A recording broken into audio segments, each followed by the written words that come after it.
And we are live. Welcome, ladies and gentlemen, to Chosen Live number 40, if I'm not mistaken. In this one, I'm going to be covering Spider-Man No Way Home. Now, before I go any further,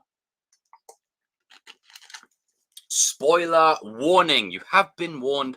I will be covering spoilers in this video.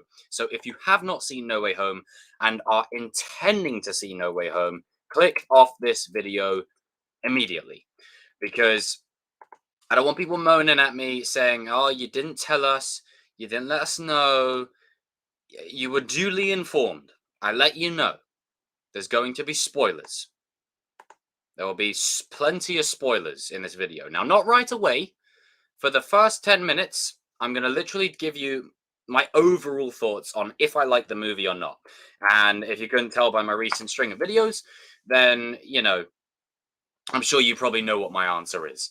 But after 10 minutes, I will be going into the spoiler part of the movie. I'll be talking spoilers. I'll be talking all the key plot points. And I please ask everyone in the chat who has seen it, don't comment spoilers yet.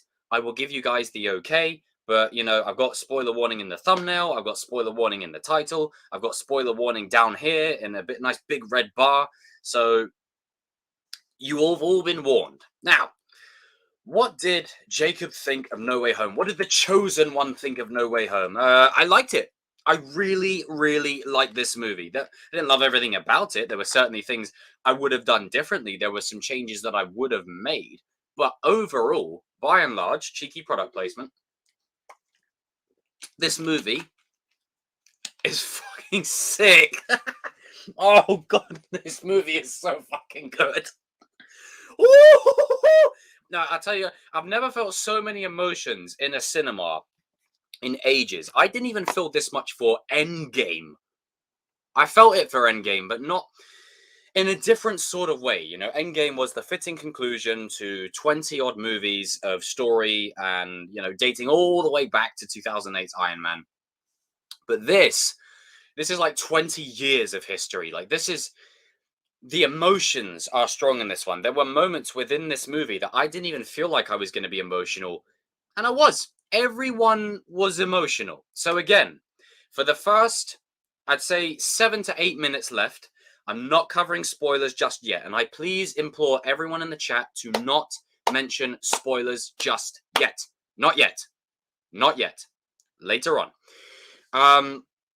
But to give you as much non-spoilery detail as I can, I'm only going to mention what's within the trailers. So within the trailers, we see Ock, we see Goblin, we see Electro, and we see Sandman and Lizard in the background, right? So those are the villains. How are they used within the movie? I think Goblin is the best out of them. Like, he has the most shine, I'll say that. Doc Ock is literally from Spider-Man to here. Like, it's the transition is literally seamless. It's inch perfect. Electro gets the biggest upgrade. I won't say what, because that's spoilers, but he gets a massive upgrade in this. And Jamie Foxx is utilized to great potential. But that's mostly all I can say of the villains. There is one person I have to get to. Again, no spoilers in the chat. There is one person I have to mention. Tom freaking Holland owns this fucking movie. If there is anyone after this movie that still says Iron Boy Jr., I'm sorry, that no longer holds weight. He's Spider-Man. And everyone, don't comment spoilers. Don't comment spoilers in the chat yet. Not yet. Another 6 minutes and then we can get into spoilers. I'm telling you, in this movie, Tom Holland stops being Mr. Stark, Mr. Stark, Mr. Stark, but Mr. Stark, and he becomes Spider-fucking-Man. I'm telling you, he fucking kills it in this movie. Absolutely kills it in fucking. I'm telling you, Tom is now Spider-Man, and part of my problem with Tom Holland's iteration has always been, he doesn't feel like Spider-Man. He looks like him, he sounds like him, he talks like him, but he doesn't feel like him. This movie rectifies that, and when we get into spoilers, I will be talking about how this movie does that. there's a lot of things I have to fucking say about this movie. But for the next 5 minutes, no spoilers. Next 5 minutes, I'm just going to quickly go through the chat, see who we've got up on in here. Phoenix Turf, aha, RJ, Yinko, Dennis, Dominic, Last Cobra. I saw Demi and I think I saw Demi at the top. TCK, Mystic Skywalker. That's it. No one comment any spoilers yet. No one comment any spoilers. But this is the movie where Tom Holland becomes Spider-Man. Dare I say it, he goes through more, right? Without getting into spoilers, he goes through more in this movie than Toby and Andrew have combined. Like, I'm genuinely being serious. And when anyone who's seen it, you know. If you haven't seen it and you're intending to see it, I don't know why you're watching this part. Go see it. Get off of this, go see it, then come back here and then watch this. There are questions that are answered, right? There are questions that are answered. There are more questions that are raised. There are 2 post-credit scenes. The first one, let's just say me and the lads called it a while ago. When they first told me that, I was sat there in the cinema crying my eyes out with laughter because I was like, yes, please. Absolutely. I'm all for that. Now, on Sunday, we will be accepting formal apologies from people that doubted. Now, in regards to Tom, here's what I think has worked in his favor. Homecoming and Homecoming and Far From Home. Full on Mr. Stark, Iron Boy Jr., handed everything. When I get into spoilers, I'll explain the brilliance of what they've just done. Right? The brilliance. The absolute fucking brilliance that they've just done. Because here's what this is. Even though this is a multiverse movie, that's not a spoiler, it's in the trailer. Even though there's multiple multiverse villains in the movie, multiple other characters in the movie, wink, wink, nudge, nudge, this is still Tom's movie. Tom absolutely shines in this movie. His performance in this is fucking incredible. Absolutely incredible. Don't comment spoilers in the chat yet. Don't comment spoilers. I can see where this is going. Not yet. Another 2.5 minutes. And to the arseholes who go and leak it and spoil it for everyone, fuck you. Okay? Because, fuck you. You're going out there and literally spoiling everyone, taking their experience away from them. This isn't like some run-of-the-mill movie where it's like, okay, Venom 2, this happened, rah, rah, rah. This is Spider-Man No Way Home, and it's not just any Spider-Man movie. It's a celebration of the last 20 fucking years. Let me grab my DVDs. Because it's appropriate. It's appropriate for this video. It's absolutely appropriate for this video. Absolutely appropriate. Absolutely appropriate. Trust me. You will know the bit that I'm... Oh, fuck. So another 1.5 minutes of just me basically saying to you lot, if you haven't seen it and you are intending to see it, go and see it immediately. Now, this is my first thoughts.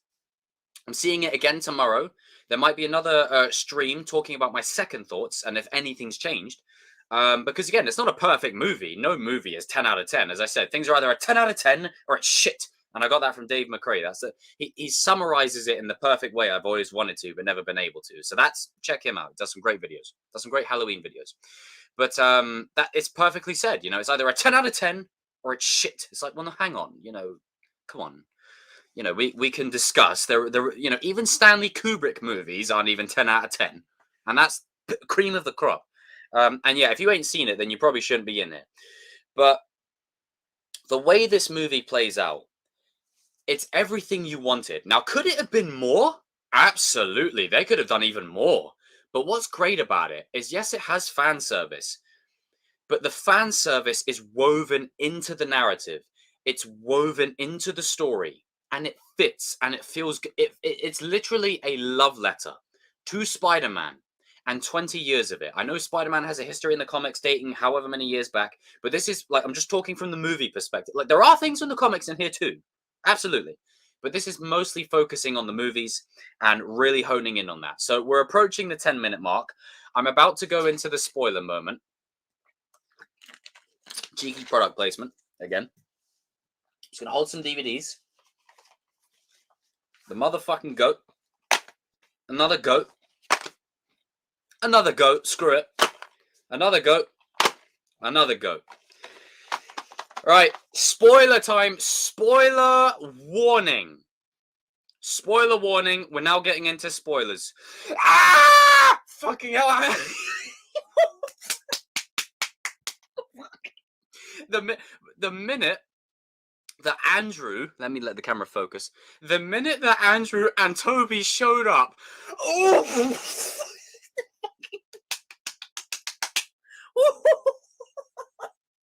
honestly, I was fucking losing it. The cinema that we were in, right? The minute Andrew showed up, right? Everyone was like, "Is that Toby?" I'm like, "No, that's the Tasm Tusu. That's the Tasm Tusu. It's Andrew." Yeah. And then Toby's entrance, right? Like Andrew had this epic run-in, and Toby's is just like, "Yeah, I just walked through this big circle thing, and I'm here." I'm like, shit. And the best thing about it, right? The best thing about this, each Spider-Man felt like themselves. They felt exactly like themselves. They literally, you could take Andrew Garfield from this, he still feels the same. You could take Tobey Maguire from this, he still feels the same. And I love the little reference where he's like, you know, I fought an alien with black goo once. And then, you know, Peter 1, Peter 2, Peter 3, that was funny. So for the purposes of this video, I'm going to name them by the actors' names, just because it's just easier. When Tom basically starts explaining how he thought a purple like alien in space, and Andrew's like, "Oh, I want to fight an alien." Here's what I think they're gonna do. Let's touch on that post-credit scene just quickly of Venom. Venom gets put into the MCU. How deep is this? He gets put in the MCU. They take the symbiote off him and they send him the fuck back. Fucking get him back there. Get him the fuck back there. Get that fucking Venom shit over there. I want MCU Venom. Fresh start. Not that. Sorry, Tom Hardy and all those stands that want it to happen. I'm sorry. Over there. Over there. Get it over there. And now that Andrew has said, I want to fight an alien, I think Venom and Venom 2 could be in the TASM universe. Just saying. I think this movie has now opened the floodgates, right? This movie has opened the floodgates for Toby, Andrew, and Tom to reunite once again. I think they're going to reunite once again. Live action Spider-Verse, right? Electro even says, you know, is there a black Spider-Man out there? So you got Tom, Toby, Andrew, Miles, Venom, like anything's possible now. And the dynamic between the three of them, like Toby's like the older brother that everyone loves because he's the older brother. Tom's like the younger brother that everyone loves because he's the younger brother. And Andrew's like the middle child that, you know, is just like lost in the middle. And he's just like, yeah, I'm lame, you know? And they're like, no, you know, you're awesome. Whoa, get out of here, Leon. I don't want to spoil you, bro. Get out of here. Thank you. I love you, but get out of here. Get out of here. Get out of here. Don't want to spoil you. Don't want to spoil you. I gave everyone the heads up. Get the fuck out of here if you ain't seen it. Fucking hell. Shit. Get out of here. God almighty. Get out. Get out. Last time I'm saying, get out of here. If you ain't seen the movie, get out of here. I'm on a high right now. I can't be disturbed. I'm in Zen right now. I'm in zone. I'm in the zone. Now, back to it. Yes. Love it. Good. So essentially, right? 1 second, guys.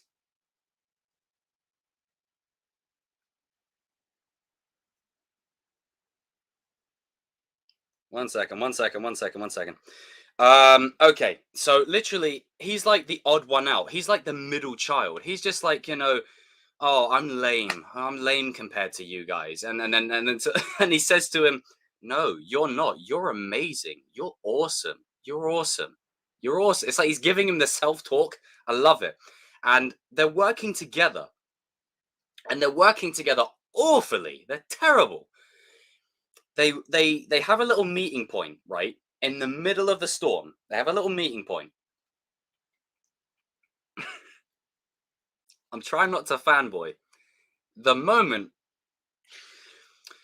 Andrew's like, wait, I love you guys. And then they all pull their mask down and they start running that way. And the score is building. Oh! And you see the three of them swinging together. You see them swinging off of each other. Superhero landing. Oh! God. Oh, no.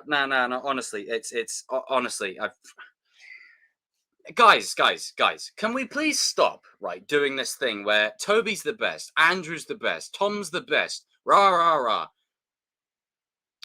You're missing the point. All three of them are fucking amazing. Honestly, the three of them were so flipping good in this movie. And my camera keeps going out of focus. God damn it. All three of them were so flipping good in this movie. Like, the little references, like, oh, my back. And then Andrew, like, cracks it for him. You know, Toby making references to Venom. It's so flipping good. And I'll tell you one thing. Lizard and Sandman definitely felt like the benches. They took a back seat to everyone in this movie. But they still feel like themselves. When Sandman comes in, he helps like we all thought he would. He protects Peter from Electro. Good to see you, Frank. If you guys haven't seen it, I appreciate the love, but I don't want to be responsible for ruining it for you. Get out the stream. Go watch it and then come back. I've said it. I got love for you guys, but stop doing that. I don't want to spoil it for you. This is the kind of movie you have to see for yourself. I don't want to be responsible for spoiling it for you. I've got love for you, but if you haven't seen it, get out of here. Like, I've literally got bloody spoilers in the title, thumbnail, and down here, right? Along this bar here. You want me to tattoo it on here as well? I love you all, but seriously, this movie you have to experience for yourself. Dare I say it, this is, I don't want to say bigger than Endgame, but as big. Like, I know Endgame rounds off 20-odd movies, but this is just 20 years of fucking history. There were people in the cinema, like, we laughed, we cheered, we cried, I tell you, man, speaking of tears, you know, Aunt May and her exit. Aunt May's death fucking broke, like, that. Man, do you want to know the moment I knew she was done? Is Endgame sucked laughing my ass off. That's a pretty pointless opinion. I mean, come on, give me more nuance than that. It sucked. Why does it suck? Is that you heard it from someone else, or is that your own opinion? Where the glider hit May, I was like, "Ooh, that's definitely swiped her. She's hurt." But the minute she delivers the responsibility line to Peter, I literally said one thing: she's done. Yeah, she's dead. Like that. Yeah, that confirms that glider just basically ripped her right open. Like, she's dead. And even though she's standing up, the minute that line is delivered, you just know, night, time's done. And I kind of like the idea of leaving MCU Uncle Ben ambiguous, and Aunt May gets that exit instead. And I didn't think they were going to do it. I mean, I have to commend them for having the balls to do that. That was probably something they put through the ringer. Like, they had to make sure, and absolutely, unequivocally make sure that this is the right move that we're doing, because you can't undo it. Like, unless you do, like, you can't keep using time travel and multiverse to rectify shit. And I'm pretty sure that's what this movie has basically done, is it showed Peter that, and it's also showed the fans that just because Endgame's a thing, and because, we use time to basically reset everything, we're not going to use that as the MacGuffin or the Deus Ex Machina going forward. We're not going to use that as a cop-out anymore. Like, we're not using that anymore, because you know, once Endgame happened, people's response would be, why don't you just time travel? And this movie basically says, well, if you do it, there's going to be a consequence. And the consequence is even though Peter may have wanted everyone to forget he's Spider-Man, that happened, but everyone forgets, and he loses Aunt May. And his best friend doesn't remember him. The love of his life doesn't remember him. Like, it's such an emotionally compelling thing where he makes the ultimate sacrifice. And what I love about this transition, right, is I think it makes No Way Home, Far From Home, and Homecoming so much better upon reflection, because now they've given that weight. The emotional layers and depth of Ned and MJ and him basically parting has now been paid off because we have two movies and multiple appearances across other movies where they're now split up. They're now split up, and everything comes full circle. They started the movie in the cafe together, hoping they would get the letter of acceptance to MIT. MJ and Ned got it. Peter's going in there. He's going there to say what he needs to say, and he just can't do it. He can't bring himself to do it. And this is what Doctor Strange was talking about. The problem is you trying to live two different lives. You can't do it. You can't be Spider-Man and be Peter Parker. You just can't. Like, it's the superhero life. Unless you find another superhero that you can, make your honey with, if you know what I mean. Like, you just can't. Even Toby's Spider-Man struggled with that. Andrew's Spider-Man struggled with that. It's a staple to the character. It's a staple to the character in all of these movies, even in Into the Spider-Verse, any comic, any game. Man. Yeah. Dude, I'll tell you one thing. After Electro and Garfield basically bury the hatchet, I hope the one thing I wanted more from of that is I wanted more of a heart-to-heart between Max and Andrews. I'm just gonna say like the actors' names of the Spider-Man characters. Like, I'm not doing that Peter 1, 2, 3 because that even confused them. But it was like, you're never a nobody. It's like, yeah, yes, I was. Like, these aren't villains. Like, the world done them wrong, as Jamie Foxx would put it. The world screwed them over. And correct me if I'm wrong, but didn't Dr. Octopus have the arc reactor in his hand at the end? So now he's what did he want to do in Spider-Man 2? Renewable energy for the whole world. Just saying. And every villain was given a second chance. And seeing Dr. Octopus and Peter Parker interact with each other again, man, emotions were high. The score was playing in the background, and he could have said brilliant but lazy, but Toby's delivery of trying to do better, it pays off that line from Spider-Man 2. Like, this movie feels like the final chapter in Andrew and Toby's run. It feels like the final chapter in it, Yeah. And the thing is with where Tom Holland's going now, I know he said that he might be taking a break from Spider-Man or whatever, but, I wouldn't really believe that. I think he's sticking around a little bit longer, at least another trilogy minimum. It's the thing is with his Spider-Man is he is now in that transitional period where he is now going to new levels. He's now going to a place where he's going to be, for all intents and purposes, he's going to be Spider-Man. Like, he's going to be Spider-Man. Gone are the days of Iron Boy Jr. and whatever. He's now Spider-Man. Okay? And I have to say, I'm so fucking excited, when I realized the moment that he got that blue and red suit right at the end. Flipping amazing. Hey, Tristan. Yes, there is spoilers. Does no one see the thumbnail or the title or the spoiler here? I've got it in 3 places. Fuck it. Quarter up. Right. You swear, some of you guys are bloody fucking... Right. Some of you are just completely oblivious. Get out the chat. Get out the damn chat. Shit. Give me a bloody pen. I'm gonna bloody write spoilers in bloody I'm gonna write spoilers in big capitals and put it on my forehead. I've got it in 3 places. 1, 2, and 3. How do you still... Oh! Shit. If you haven't seen the movie, get the fuck out of here. I love you, but get out. Go see the movie, then come back here. Shit. Now, back to the point. If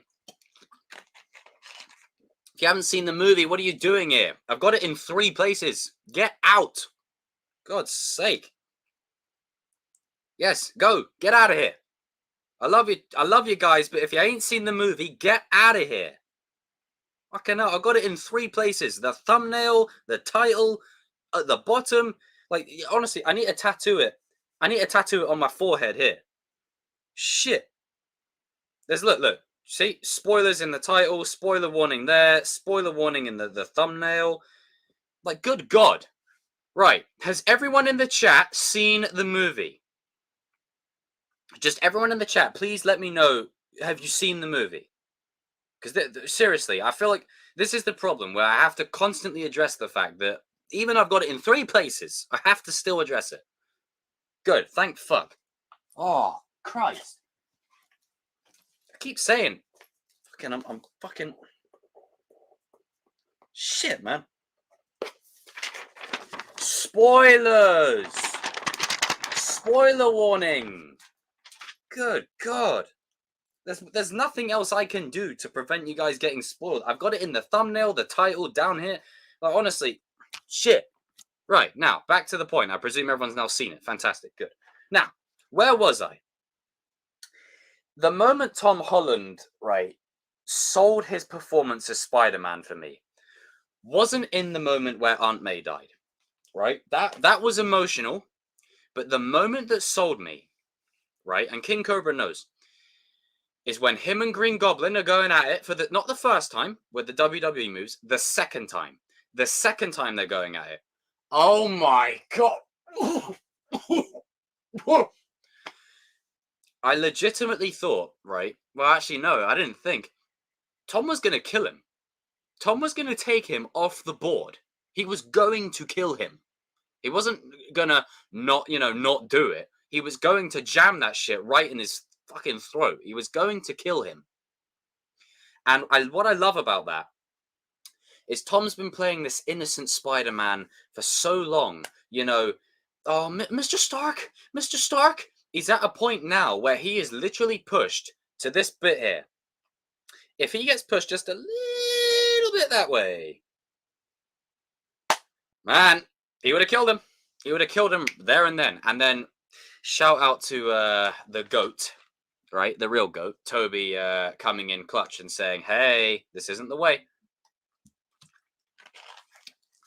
And then the moment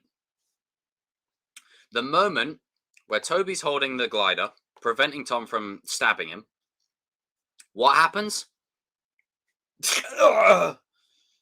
Goblin stabs Toby. There was someone in the cinema that screamed, I can't say it on YouTube, but they screamed, well, I do it in the gaming streams, but they screamed C-U-N-T out loud. We were pissed. We were absolutely pissed. We were like, oh, don't you dare kill him off like this. Nah. And luckily that they didn't. But this movie is just so like, when's the Blu-ray releasing? Like, I mean, shit. I'm seeing it tomorrow. I'm seeing it again tomorrow, so I might do another stream saying if any of my thoughts have changed between now and then, because I would have had time to see it a second time. But what I love with this movie, and I was saying this earlier on, is the perfect balancing act between Toby, Andrew, and Tom. Even though Andrew and Toby are in it, it still feels like Tom's movie.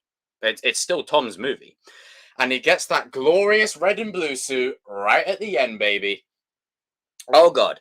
There is no Stark tech. There is no funding. There is Spider-Man. He's in the apartment. He's got the police radio. He's got the suit. Like, the parallels to Toby and Andrew are uncanny, but the parallels to, like, Spider-Man PS4, the comics, the material, it's all there.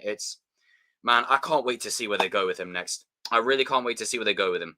And I think, if this has really been their plan all along, then Muscle Tov, because, the way this movie plays out, it plays like an end and a beginning. And while it's a shame that we lose Aunt May, because other than the fact that she's hot,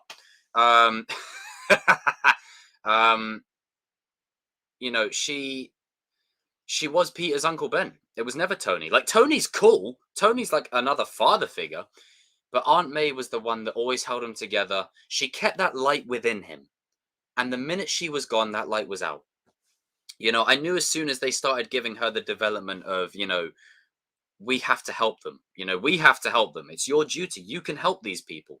As soon as she started getting that arc, I was like, yeah, you're dead.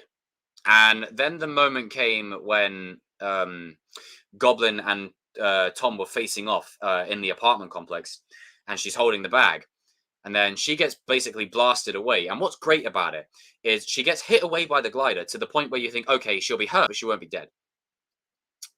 And she starts giving Peter the speech. And she says the line. The minute she said, with great power, I was like, yeah, she's dead. Yeah, she's dying right now. Great responsibility. Down. Dead. I was like, yeah, shit.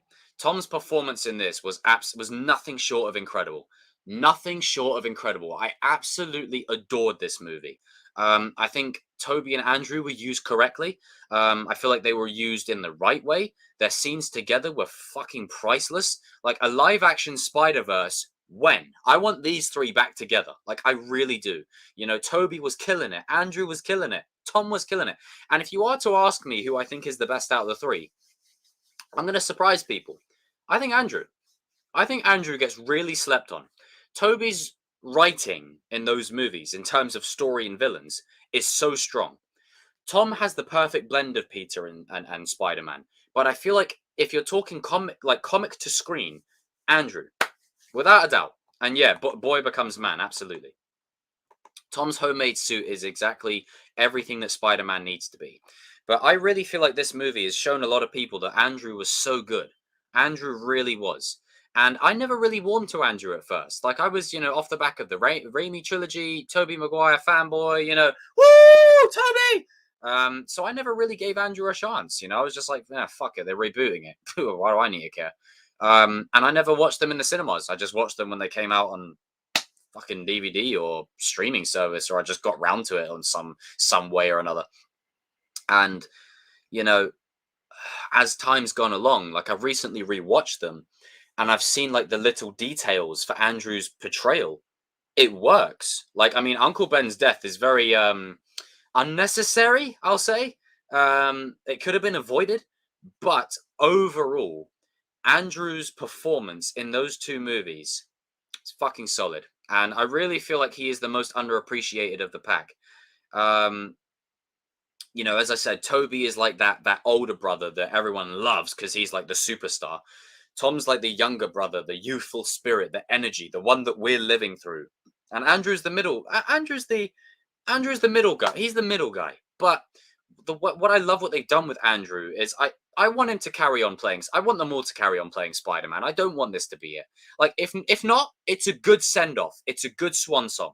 But there is a part of me that likes the dynamic of the three of them. They made it work. Each Peter felt like themselves. Toby felt like when Ned, and I love that Ned, out of all the characters to bring them over, it's Ned. Brilliant. Like, they're already over, but he opened the portal to bring them through. Like, to the house, not to the world. The way Andrew enters the scene is Andrew. The way Toby enters the scene is just like, this was hit. Hi. Like, it was perfect. You can tell they did their research to a whole nother level. And the people working on this movie weren't necessarily working on the Amazing Spider-Man movies or the Raimi trilogy, but it felt like you could literally take the characters from these 5 movies and just transition them over. It literally felt like that. And we all called it. We all called the moment where Zendaya's falling, all right, MJ's falling, and Garfield saves her. We all knew that was going to happen. And Tom is close. He's almost got her. And then Goblin whoosh, yoiks him away. And then Garfield's like, right, no, not again. Jumps down, catches her, saves her, bang. And he's getting it. Like, honestly, there was a moment in the cinema where everyone was like, someone give him a hug. Someone give my man a hug. Seriously, someone give him a hug, please. Honestly, there wasn't a dry eye in the cinema. And I will admit, I teared up several times. got choked up in this movie. I was like, man, someone's cutting onions in this cinema. Like, are we eating popcorn or is someone bloody putting onions in this or something? Because I'm getting misty eyed. There were so many moments. Aunt May's death, Tom's final swing at the end of the movie, Andrew appearing, Toby appearing, the three of them working together, the three of them having the conversation on the roof, the three of them, they're like Andrew and Toby when they go to meet Tom. You know, all these like little moments. The final moments between MJ, Ned, and Tom was so powerful. It's just, oh man, I love this movie, man. Oh. Now, again, does it mean it's a 10 out of 10? No. There are things that are with, like Sandman takes a back seat, Lizard takes a back seat. But, you know, the fan service that's in this movie is woven into the story. And that's what I like. That's what I prefer. And it's done in such a way where I really, really fucking enjoy it. I really, really enjoy it. 1 second, guys. Hang on. Okay. But yeah, honestly, I just and the moment there was another moment that choked me up when they fixed Dr. Octopus, right? They fix him. And he has a moment with Tom and he's like, "Thank you, dear." Like, "Thank you." He's like, "Thank you." He's just oh, cutting them damn onions. The moment when Toby reunites with Sandman, the moment where Toby reunites with Doc Ock, the moment where Electro and Andrew are having the conversation. I mentioned it earlier, where Electro's like, "Man, you good enough? Thought you was gonna be black." And he's like, "Oh, I'm sorry. You know, I'm sure there's a black Spider-Man out there somewhere, right?" "Yeah, there's a Miles. You know, I'm just saying." Live action Spider-Verse coming up next. Wink, wink. Nudge, nudge. Take my money. Mysterio officially dead. No. Nope, no, he's not. He's fine. He's alive. Mysterio never. Rule number one of Mysterio: he is never dead. Never. He always. You can't. No, no. He's fine. He'll come back in the future. Yeah, I like that they kept that continuity with him. Exactly, like Andrew's line of like, you know, I've always wanted brothers. It's like, you know, it's not just the fact that they're brothers in a sense, but they understand each other on a deeper level like no one else can. They get it. Like they get like when Tom's just lost Aunt May and they're like, you know, we understand what you're feeling and he's like, "No." They're like, "Yeah, we know, dude. We know. No one else will know, but we know." And what's great about the entrances is Andrew enters, pulls his mask down, and Toby's like, you know, like you can't see the suit on him. And what's great about it is Toby's like, well, it defeats the whole purpose of keeping it a secret. You know what I'm saying? And I'm like, okay, I like that. You see, they still keep true to the characters. And they do pay off the line from Doctor Strange where it's like, you're trying to live two different lives. You can't do it. And this movie wastes no time. I'm telling you. This is the only disappointing factor of the movie. Because it's multiverse, it's great, but the opening of this movie, there is a good alternative movie here. Hear me out. The opening credits, where you can hear Mysterio's final message, would have been such a sick opening to a movie where Spider-Man was on the run the entire movie. Honestly, that is a good what if. That is a fantastic what if. That movie, I would still love to see, where Tom is literally on the run. That, like, we got glimpses of it, but we could have really gone all the way with that. Could have been a whole movie by itself. Like that really could have. You know, it's kind of a shame that we got in a. I mean, it's not a shame. Like I love No Way Home, but it's also a good story that Tom could have had where he's on the run, like all the time. Like Kraven the Hunter's involved because I think that was the original plan. But maybe that'll be the next guy that comes in. But that is also, you know, that's, I mean, hey, I'm just saying that's another good alternative story that could have happened there. I really liked it, but that's what I was honestly expecting. The tone of this movie, the way it opened up, it feels like you're walking into a horror movie. It's just like, it doesn't, I was half expecting to hear like Sam Raimi's music or like Garfield's score, but the way it started out, I was like, oh my God, like this could be like one of the darkest Spider-Man films. And it is still one of the darkest, but in a different way, if that makes sense. But yeah, like I would have loved to have seen it too. But it is like 2.5 hours of badassness. And I I wonder if, because Green Goblin's such a key character to Spider-Man, same with Ock. I wonder if they'll have variants of them in the on Tom's Earth. It'll be interesting to see. And shout out to Willem Dafoe, man. His performance in this was fucking on like another level, on another level. And I like that the helmet that he has, we don't spend too long with it. I actually like that. We literally see just for a second the mask. Then we cut to it and then he's breaking it. Like, I love it. And yet when the universe was cracking, there were so many people that were coming through. Like, this is what I mean. I don't think we've seen the end of Spider-Verse. I think when Madam Web is brought in, she'll be the one that filters through the multiverse to bring Tom back, Andrew, Toby, Miles, Tom Hardy's Venom, all of that jazz. But yeah, take Venom symbiote and get him the fuck back there. Get him the fuck away. But this, honestly, it's so hard to talk about this movie because I can't focus. There is so much within this movie that is just, it's insane. It really is. It's one of them movies that you don't get to see often, and you have to literally see it to believe it. You know, that I was always skeptical, you know, when they didn't show Toby and Andrew in the trailers. Were they even going to be in it?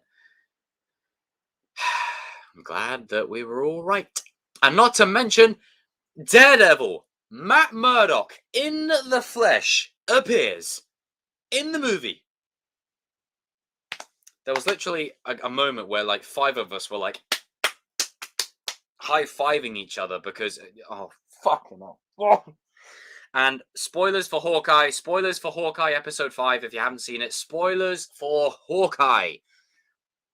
Kingpin is now coming into the fold. So, with this new approach that we're taking to Spider-Man and where we go from here, Kingpin and Daredevil will absolutely, unequivocally, 100% play a significant role, right? A significant role in the events to come. Now, that means Daredevil would have forgotten him too. But if Peter gets in trouble again, he knows who to find.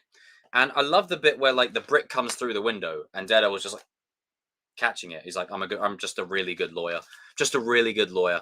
Honestly, I really fucking love this movie. I really do. It lives up to the billing. You know, is it the best Spider-Man movie ever?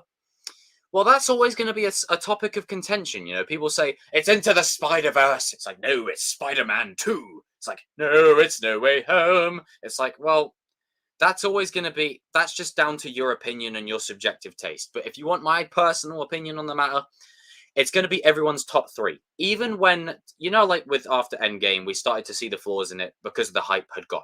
It'll be like that. We'll start to see, okay, there's bits here that don't really make sense. The editing's a bit choppy. Some of it's a bit fast. But you have to understand there's a lot of the stuff that happens in the movie where it goes bump, bump, bump, bump, bump, because they got so much to get through. You know, they got a lot to get through. And I love the scene where all the villains are down in the crypt and you've got each one of them in a cell and they're all playing off of each other. Like Sandman's like, okay, Goblin, you're dead. Octopus, you're dead. Electro's like, yeah, you tried to turn the whole city into a bunch of lizards, you know, and all that. Like, they all know of each other. It's crazy. Like, it gives us the context, but it's also like a good refresher, just in case you forgot. But it's also giving the villains some clarity. And what's great about it is the villains aren't just villains to be, I'm a bad guy. Ugh. Like, let's go in order. So Lizard's motivation for it is he's just cutthroat. He just don't care. He's just doing whatever he's doing. Like Lizard's the one that gets really the backseat. Sandman starts out as the Sandman we all know and like. It also gives us like Sandman's entrance when he's protecting Peter from Electro. It also gives us an insight into what Toby and Sandman would have got up to post Spider-Man 3. Because I think that scene in Spider-Man 3 where he's like, I forgive you. And then Sandman just flusters off into the air. I think them two would have worked together on a lot of occasions. I believe that. I think they would have absolutely worked together on a lot of occasions. And the moment when Sandman is cured, you know, and he can go back home and he can go to his daughter, like it's heartwarming. I wish they did more with it. I really wish they did more with it. That's one of my gripes with Sandman and Lizard. I really wish they did more with that because I love the bond between Dr. Connors and Andrew. I love the bond between Flint and Toby. I wish they really did a bit more with that. But You know, that's a small gripe to have. It still feels there. Electro's entrance, you hear his, brr, brr, as he tries to shoot the lightning, and he starts out blue. He starts out blue, but the new energy of this universe is a different type to him, and it's enticing him. And Electro gets his hands on a fucking arc reactor. Like, oh, whoo! Oh, love it. Honestly, Jamie Foxx bloody nailed it in this movie. Absolutely nailed it. Like when Peter's taking all the villains to his condo, and Electro looks at the camera, and it goes. It's like, oh, it's the little details like that that make it. You feel more immersed into this world. You feel more like you're a part of it in a sense, and his motivation was simply because he was a nobody. The world did him wrong, as Jamie Foxx would say. Like the world had screwed him over. No one saw him. No one looked out for him. He was basically that weirdo that everyone treated like shit. So this kind of power trip, excuse the pun, this kind of power trip is enticing to him. It's like, oh my God, I've got something here. I've got something good here. And it's just encouraging him more so to keep doing it. And what's great about it is you kind of feel bad for him.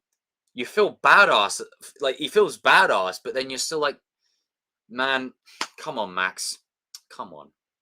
And instead of giving him like the costume, because like in today that Electro costume, so I like that they gave him like an electric star that floats around his face. Perfect. Dr. Octopus. Dr. Friggin' Octopus. From the minute he enters the scene and he gets that nanotech onto his arms, oh. Mm. And we've never seen Octavius and Norman interact. We see that in this movie. I was fanboying all. Literally, it is a dream come true. It's a dream. Honestly, this movie it's for the fans. It's for us. We can pick it apart and have complaints and all that, but it's for us.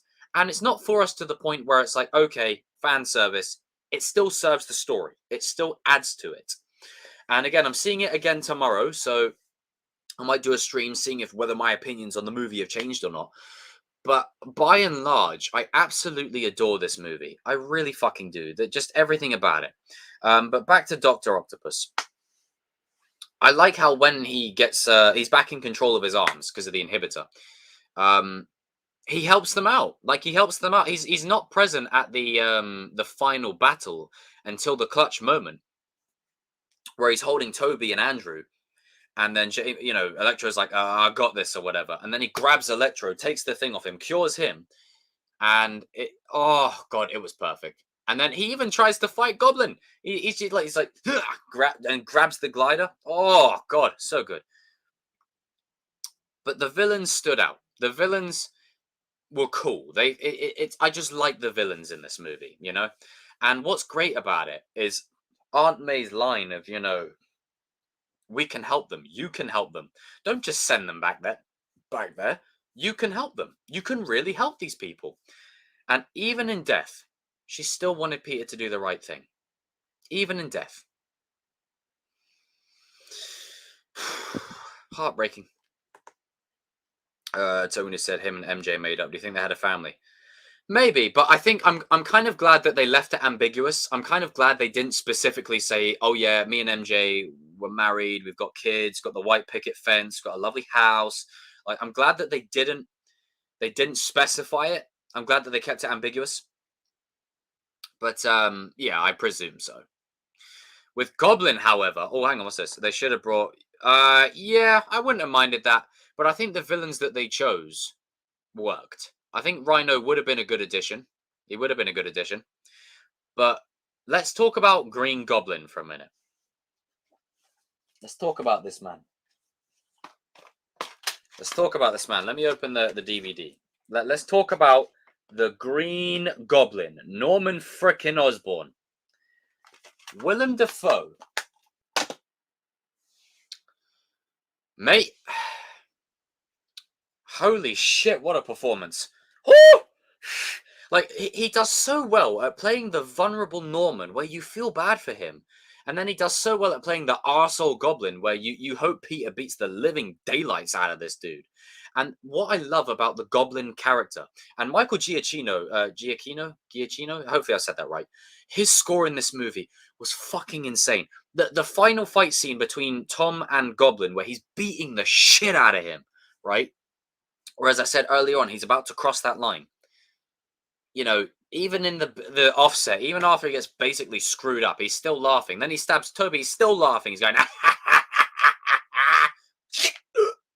and then he's cured. But he's like, what have I done? It's almost as if the problem that Norman faces is Green Goblin is like a drug that he can't shake. Green Goblin is almost, again, it's like with Electro, it's enticing. It's too, he could, like, the better judgment within himself is to walk away from it and leave it the fuck alone. But having said that, he's drawn to it. He's pulled to it. There's something that is enticing about the Goblin to him because it allowed him to basically get one up on the board that screwed him over. You know how much I've sacrificed. It's so good. And on that, how seamless was it? Right. This is like 20 years since that movie. He literally just slid right back into the role. It was as if nothing changed. And that's what I give credit to this movie. This movie could have just fell on, okay, let's get him.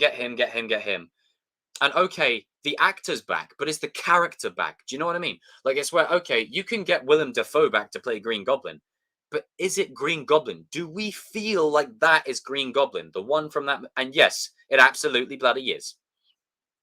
Feels like a day hasn't gone by. I can't remember. Does Toby know his lab teacher is the lizard he beat up when Andrew was shouting Connor each second? Yeah, I was hoping that he would have said Connors. Wait, Connors turns into a lizard? Or, do you know what would have been so hard? If Toby actually said, wow, my Connors did it as well. You know, it's like, your Connors turned into a lizard too? So then we know that Dr. Connors in the Raimi universe did turn into lizard, you see? No, Willem Dafoe is Green Goblin defined. But honestly, it's so good.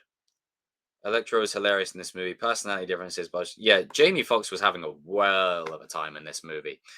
And with Goblin and with Norman, if they plan to bring him into the MCU, it's got to be Willem Dafoe. You have to. And how great would that be that the Norman Osborn that's MCU isn't Green Goblin yet? Wait for it. He's not Green Goblin yet. But Tom knows exactly where he's going to go. And he's going to do everything in his power to prevent it. What if, right? What if there's a parallel to Tony here? You know how Tony always created, basically as Ultron said, everyone creates the thing that they dread, you know? In an effort to save the world, Tony basically put the world in the shit, you know, with Ultron and whatever else. So what if, in an effort to prevent Norman Osborn from becoming Green Goblin in the MCU, what if Peter actually creates him? Not creates him, but like he leads to it. Like that would be a good parallel to Tony. And I know people say, "Oh, Iron Boy Jr." Not anymore. Not anymore.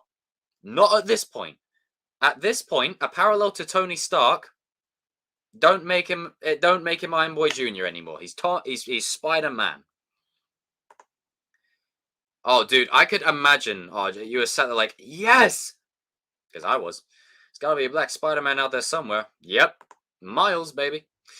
Hell of a time. Only thing is, Oscorp doesn't exist in the MCU unless it hasn't. Yeah, so it's not there yet, but I think down the line it could happen. But it depends if Willem Dafoe wants to come back and play it or not. So you know, focus. There we go. Damn it, camera. Hey, God's sake, focus. There we go. Lizard had the least motivation of the villains, but still had some good lines. He turned on Tom because he couldn't fix Green Goblin. Yeah, you know, at first, I didn't think they got Rhys Ifans back to play him because when he sat in the when Tom first sees him, right, and this is how good this moment was. When Tom's brought into the crypt, and that bit from the trailer with the claw, you know what's coming, but you don't hear Lizard speak until later on. I was like, oh shit, maybe they didn't get the actor back, but they did. They did indeed. I could tell they reused for Sandman and Lizard. They reused a bit of footage. I think that's mostly because they wanted it to feel like it was a seamless transition from the Spider-Man 3 Sandman to now, the Lizard from TASM 1 to now. If you see what I'm saying? Nope, don't want to be hearing that no more. No more. The Doc Ock ghost line gave me chill. That right there, when he said that, he's like, "You're flying out into the darkness to fight ghosts." Was it? I was like, "Well, hello, Vienna." That was a line delivery. Perfect. It's a shame we didn't have a sixth member though, and I think that would have been Venom. But you see, the thing is with Venom, I'm so glad they basically, you know what Marvel basically said? They said, "All right, you can come over. We're gonna take that suit from you. I'm gonna kick your fucking ass back." That's what that was. Excuse my, sorry for cursing. But that's exactly what that was. Do you think Toby is actually still in Oh yeah, Toby is today. Like he's 2023 Toby. Like yeah, he'll be older now. That's why he's like, oh, it's just my back. My back. And they even do the pointing thing. Not the haha, but they, Ned goes Peter. They go, yeah, yeah, yeah, point. I was like, ah. Do you think Andrew's still in 2014? No, no. Like the Andrew and Toby are if they were basically plucked from right now, because Andrew gives us the context where after a while I stopped pulling my punches, which basically means even after Glenn, thinking of Walking Dead, even after Gwen's death, it still weighed on him. It's the guilt started to get to him where he stopped pulling punches. So yeah, it's present. I'm something of a scientist myself. Oh, this movie was for the fans, man. Andrew is today as well. He was young and yeah, yeah. Something that confused me is how we got no direct answer on how Lizard and Sandman die. Electro get brought if he doesn't know Peter Parker. I think maybe yeah. So I think what is it? What did he do? I'm trying to gather my thoughts. My head's bloody scattered with it all. I don't think they specifically said Lizard and Sandman. I think they kind of left it ambiguous, and I'm kind of glad that they did because I don't want everything to be explained. So I'm kind of glad that it was left ambiguous. Gonna head out, guys. Have a good one. See you later, Dennis, bro. Take care. And dude, that Charlie Cox cameo, so good, so good. I might carry on for another 40 to 50 minutes. To get some more things off my chest. Because I am seeing the movie again tomorrow. So by then, maybe some things will have changed. But like, I've literally got the score on my phone already. Like the score, literally, I think it dropped today. As soon as I came across it. Where is it? Hang on, look. There you go. One sec. There you go. Let me zoom in. Come on, focus. Oh, forget it. But I've got the score on my phone. Honestly, the score was. Whoo! Yes. And with Kingpin appearing in Hawkeye, I mean, dude, that was like WWE fighting. When Goblin and Tom were duking it out, that was like WWE moves. The man fucking super slammed him down for like 4 floors. Oh, so good seeing Charlie Cox. And the thing is, when me and Shamoon went to Comic-Con and we saw him, he was asked multiple times, are you going to come back? And he was just like, and I was like, yeah, you're coming back. Exactly, he didn't die. He was brought in redeemed. He just acted the way he did. Yeah, as I said earlier on, he was mostly confused. He was just like, what did you do to him? You're not my Peter. And then essentially, I think there'll be deleted scenes that cover it a bit more because this was a long movie. I guarantee you there was a lot that was left on the cutting room floor where Sandman probably just wanted to go home, I'm just a very good lawyer. When did Max find out Peter's identity? Maybe Goblin told him. Maybe Harry told him. Don't know. Like, I don't know. Not everything needs to be explained for me. Some of it, I just, if it serves the story and it's a small detail, you can just literally say in the background, okay, maybe Harry told him. Oh, God. Can we all appreciate the moment? And I said this earlier on, but I got some people that are in here that weren't here before. The fucking moment, right? With the 3 Spider-Men. I said it. The 3 Spider-Men are standing next to each other. And Andrew's like, wait. I love you guys. Thank you. Or thanks. And then They pull the mask down, right? And they run. They jump. The camera's following them. And they're swinging together. Oh! Oh! Oh! Oh God! Honestly, I was just like, I was, like, I've been dreaming about this for years. Like, how great would it be to have the three Spider-Men together? And each one of them, what I like about it is they're not all three together at the same time. Sometimes you'll have Toby and Tom. Sometimes you have Andrew and Tom. Sometimes you have Andrew and Toby. You get to see them to interact with each other on a more personal level. You know, Amazing Spider-Man to Raimi Spider-Man. You know, boom. And we got Strike in the chat as well. Hello, bro.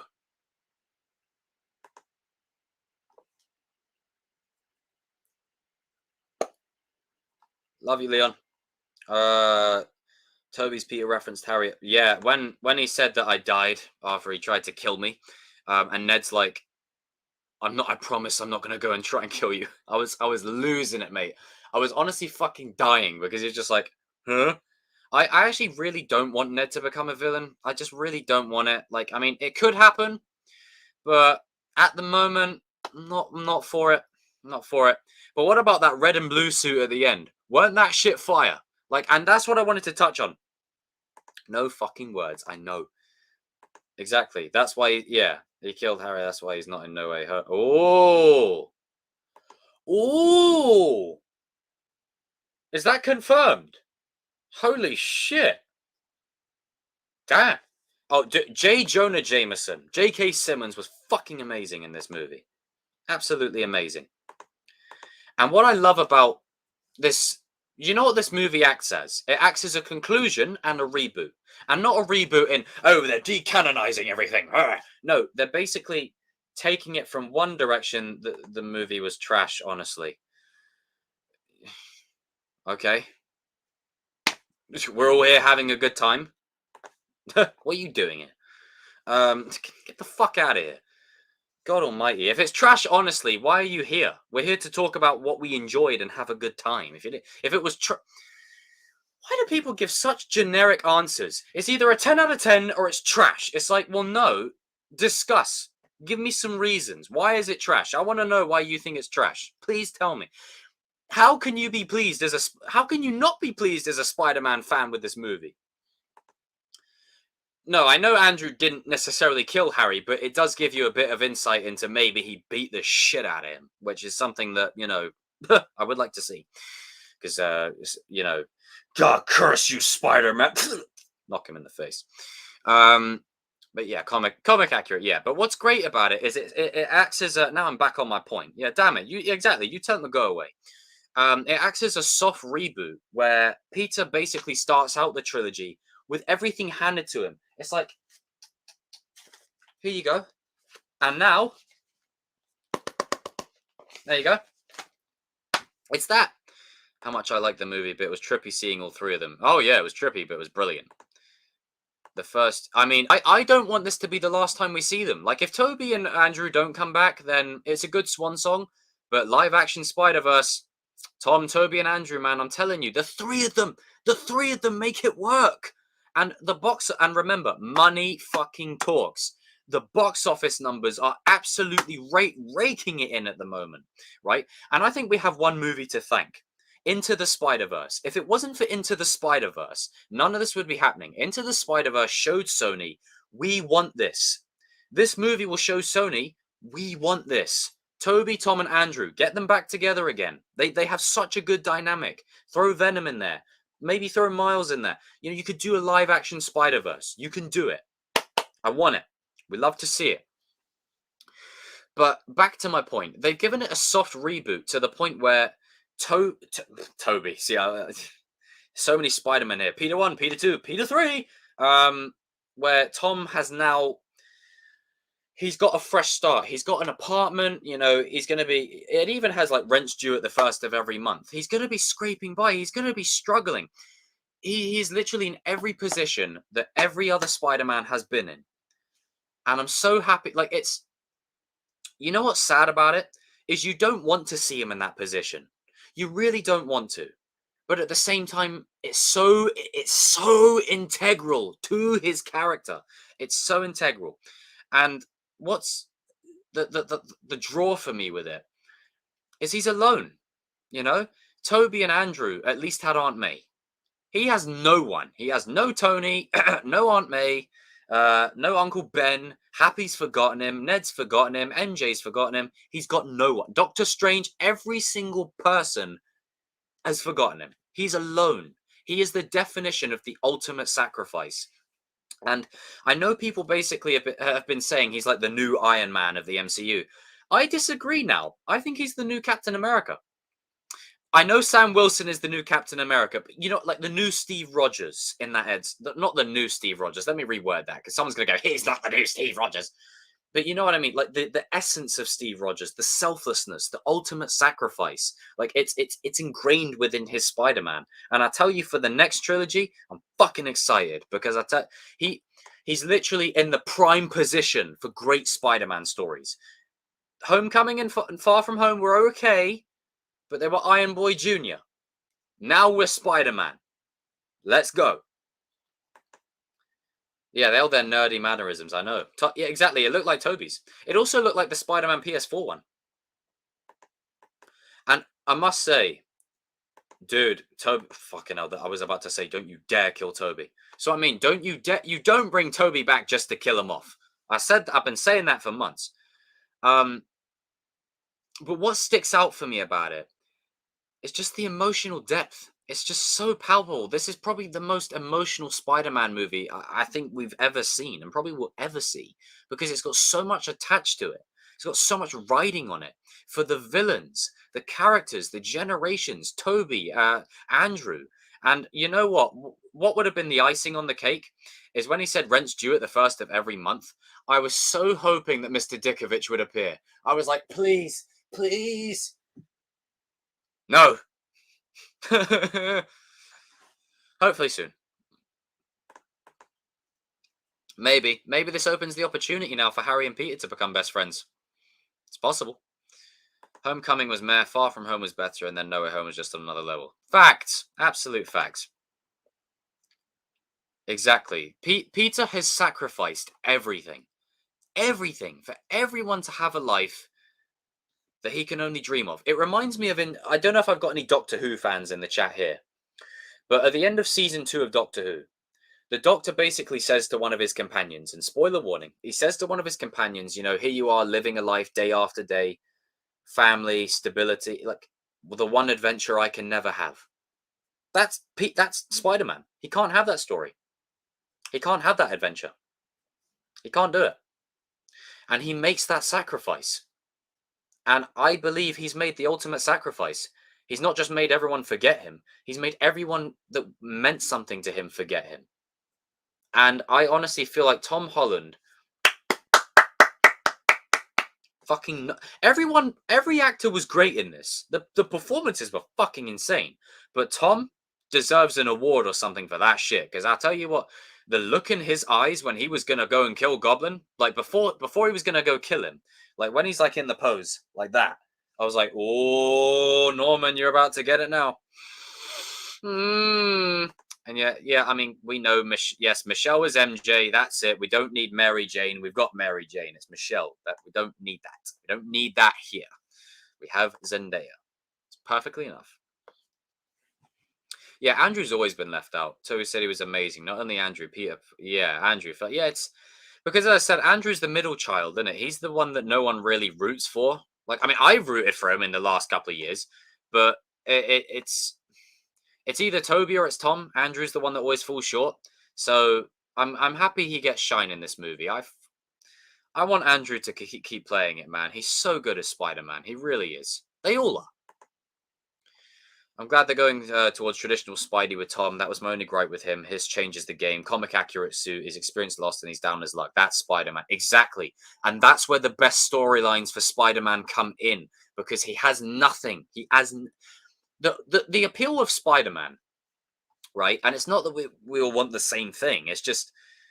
The appeal of Spider-Man, by and large, is he's the average person. the average person who might not have gotten into college or might be into college or uni or whatever, struggling to balance jobs. And you know, you all know what it's like to study and balance everything. Imagine that with being Spider-Man. It's a tough order. It's a tough proposition to ask anyone.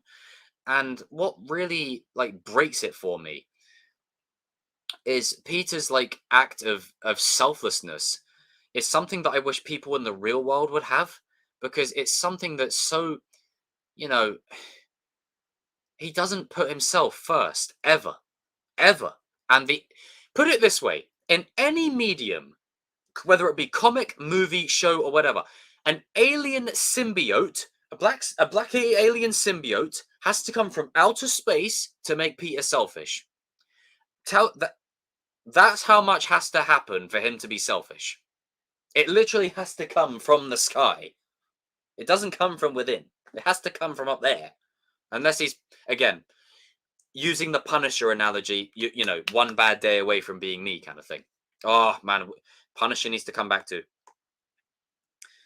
Dude, the reunion between Toby and Doc Ock was, yeah. Should have killed that little girlfriend. He hasn't had the chance. Yeah. Yabadoo. Told you how about my eyes got the man. Hey, Max, I missed you, man. Oh, yeah, they're all still the same. Peter will not catch a break. No, he won't. I mean, again, I stand by what I said. Amazing Spider-Man Flash is still the best Flash. Without a doubt. Amazing Spider-Man Flash, TASM Flash will always be the best until they get that right. Because again, it's that one scene where after Uncle Ben's dead, he approaches him in the hallway and he just wants to talk to him. Peter slams him up on the lockers and he's like, "You feel better, right?" There's so much detail there. Shit. Why didn't they do anything with that? But yeah. Iron Boy Jr. I mean, look, don't get me wrong. He was Iron Boy Jr. for Homecoming and Far From Home. Let's just, let's be real. He was. But if, like me and RJ, you can instill nuance and go, okay, here's where they're going to go with him. Like, I didn't even think they were going to go this far. Like, I thought they were going to have someone die and give him the emotional weight. They did even more. They killed Aunt May and they reset everything. No one knows him now. Like, he's literally had the ultimate sacrifice. Dare I say it? And it's not a competition of, oh, Andrew and Toby have lost more. It's just that I feel like Tom has lost everything. Everything. No one knows him. He's alone. He has no one to turn to. And that's the character of him. That symbiote. Yeah, man. Basically, Venom came into the universe, and then what happened was Doctor Strange saw Venom too, and basically said, okay, we'll take that. Now get that shit back there. Get back over there. I don't want that Venom in MCU. Get him the fuck over there. Over there. Keep him over there. The only time I will accept him interacting with Tom is in live-action Spider-Verse. That's it. Keep him over there. Over there. This suit, let's have an MCU Eddie Brock. Let's have an MCU Eddie Brock. Yeah, take that. Get back there. Go home. Yeah, Tom did die. Yeah, he did die in Infinity War. They stripped him down to be more grounded. Yeah, but it was earned. Like, it was an earned choice. It wasn't just like they did it because fans were complaining. They basically did it, they did it to bring it full circle. You have Toby and Andrew in the movie. And as much as we love Tom Holland, he doesn't stack up to Toby and Andrew because he doesn't have the emotional depth that they do at this, like, before No Way Home. He doesn't have it yet. Now, he absolutely does. Arguably, you could make a case he has it more than they do. Just throwing it out there. Yeah, I wouldn't mind seeing Uncle Ben. Yeah, get that Venom out of there. Yeah, Tom is perfect now. And I'm excited to see where it goes. Like, you're not going to lose the quippy nature of it. It's still going to be lighthearted and fun. But there is going to be that emotional layer to it. And the final... Man, Michael Giacchino, right? He didn't have to go that hard on the score. He did. Like Electro's entrance, brr, brr. You've got Doctor Octopus's theme, Goblin's theme, Sandman's theme, Lizard's theme. You got Toby's theme, Andrew's themes. Then you've got Tom's final swinging theme. Oh my god. Yes, absolutely. Christian, you led me on to my next point. Venom is perfect for Andrew's universe because Andrew's universe, as much as I love Andrew Garfield, that universe is a fucking shit show. It's a mess over there. So I don't mind, because remember, I said this at the start of the stream. Andrew did say, I want to fight an alien. Ah, ah, ah, ah,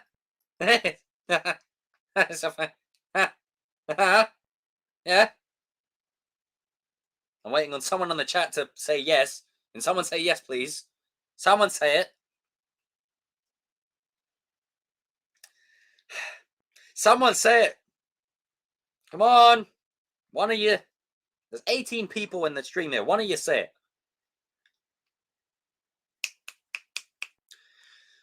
Ah, there we go. Fantastic. Yes. Yes. Yes. Yeah, Daniel Bryan. There we go. Fucking love it. Oh, God. Yes. Now that I will love. Tom Hardy's Venom and Andrew Garfield. Now that I would love. But Tom Holland's one, get him the fuck over there. Keep him over there. And what you do is you take that symbiote and you do MCU Eddie Brock. I don't know if Sony will allow them to do that, though. That might be the only problem. That might be the... See, this is the problem. We still have a Fox situation. We still have a Fox X-Men situation, but with Spider-Man. Damn. Shit. So what could happen is maybe Flash Thompson gets the Venom symbiote. Maybe he gets it. I'm just throwing it out there. We have a new world to conquer. They confirmed Venom 3. Yeah, put Andrew in there. Why not? Like, Andrew would be a perfect fit for the Venom movies. He would fit perfectly over there. But I don't want that Venom over here because the MCU's Spider-Man is it going in such a trajectory. I don't want them to derail it. Especially now. I'm so on board. Exactly. A slow build up to the finale in the third film. Yes. Like, this is what I was saying about Spider-Man 3 the other day. Is there is a lot of cool shit in this movie. And I know people said Venom shouldn't be in the movie.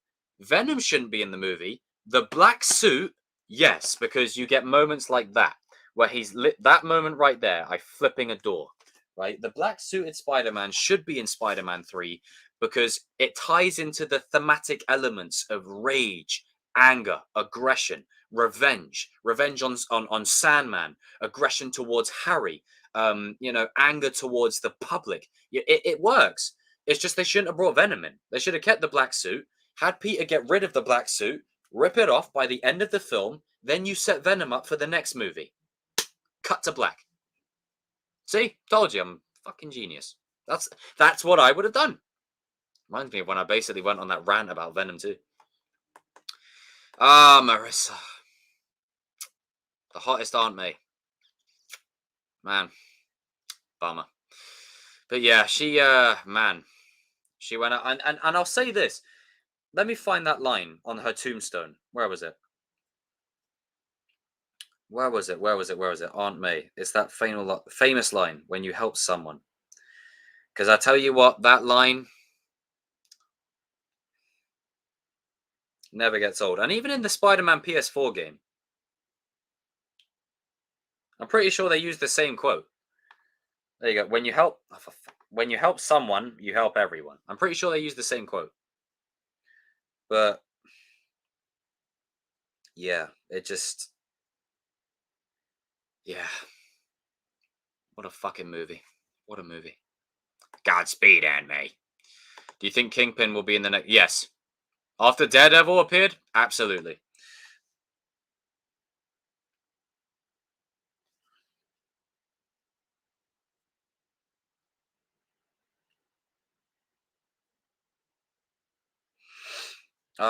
Yeah, when you help one person, you help everyone. Exactly.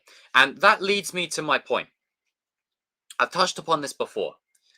Can everyone please acknowledge that some of these lessons in movies are not just for the characters, they can apply to us as well. When you help one person, you help everyone. There could be a moment in your life, at any given moment, where you have the choice to help someone. That person then goes to help someone else. That person helps 5 people, who then help 10 people, who then help 100 people. You see what I'm saying? You reap what you sow. Like, seriously, that line right there. Wrong way. That line, right, oh, for God's sake. Here. Right, that line, right. That line there.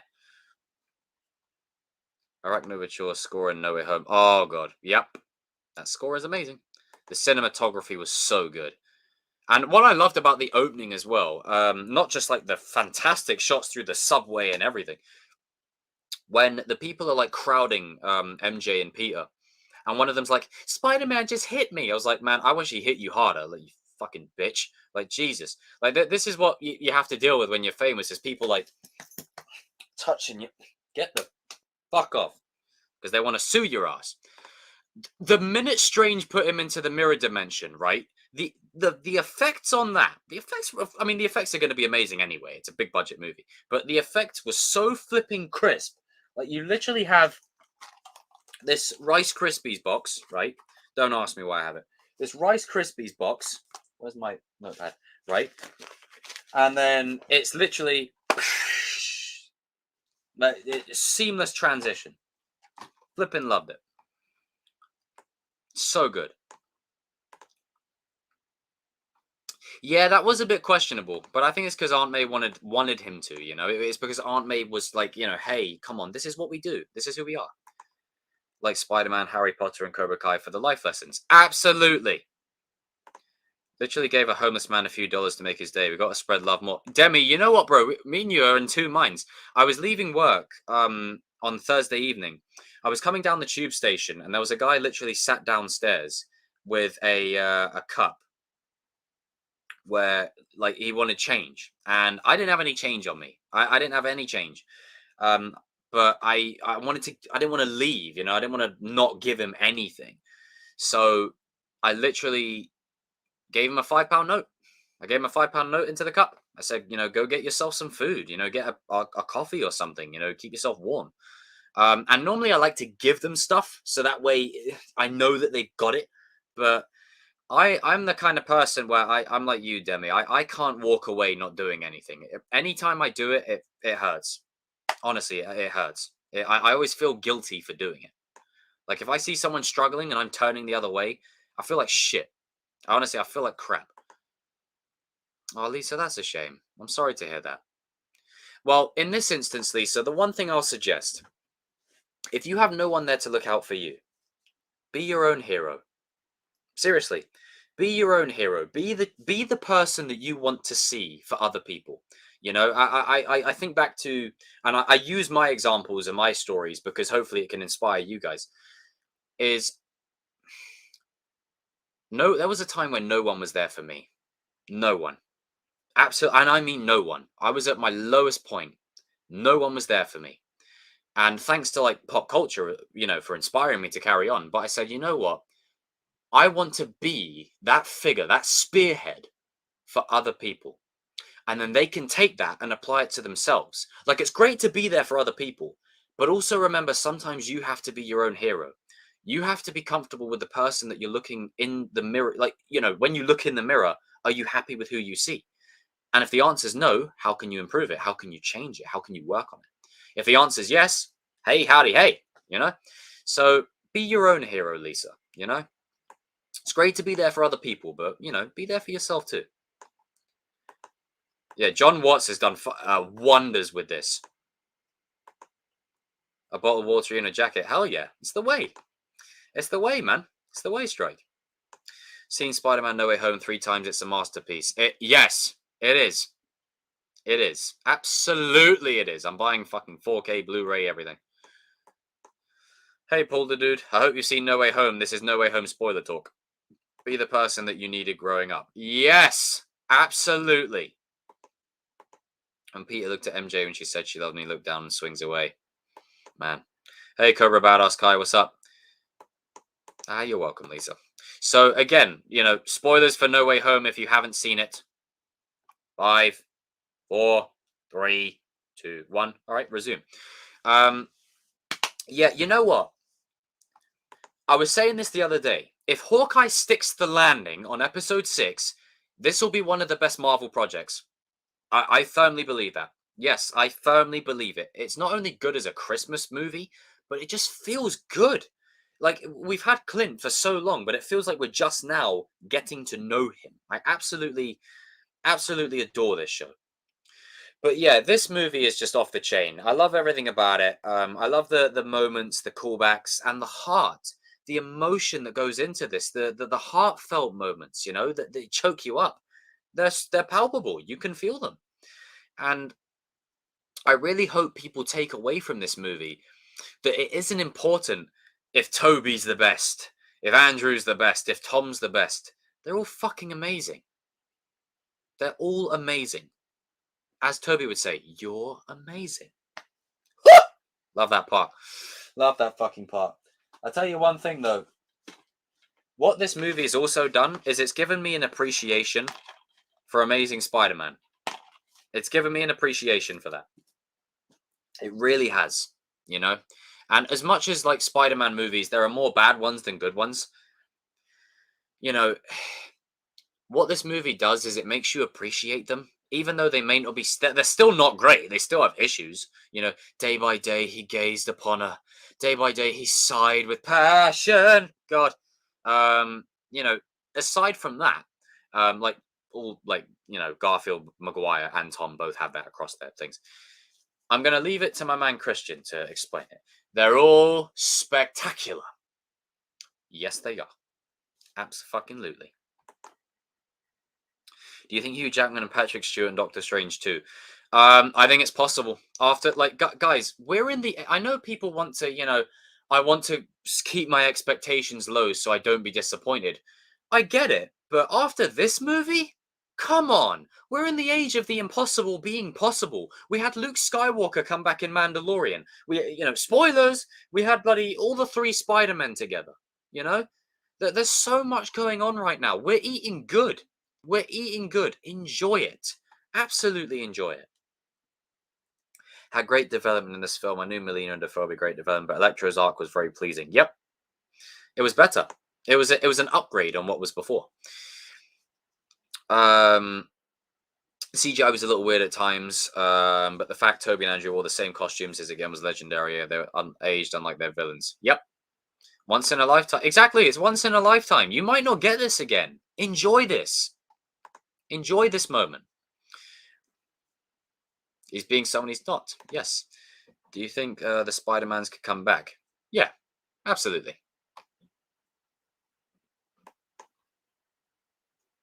And we've got so much coming this month. Yes, we've got a lot coming this month. Cobra Kai still on the horizon. Oh man, Cobra Kai's gonna be so fucking good. I can't wait for it. Oh, so close. 2 weeks. Whew. But yeah, I adore this movie. I really do. What are your standout moments in the chat, everyone? What are your standout moments? Comment it in the chat.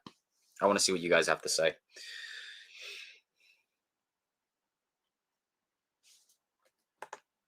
I like the movie used the fact all the villains are likable people to their advantage.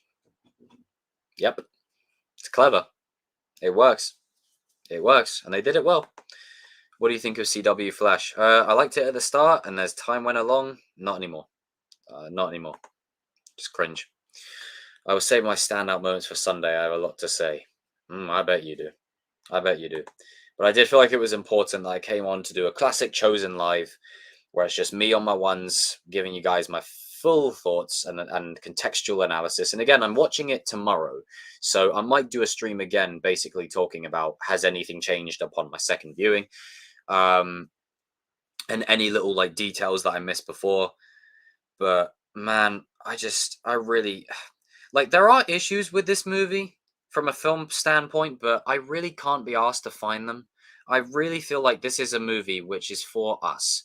Enjoy this. Enjoy this movie. Enjoy this movie. Enjoy it. Seriously. Really enjoy it.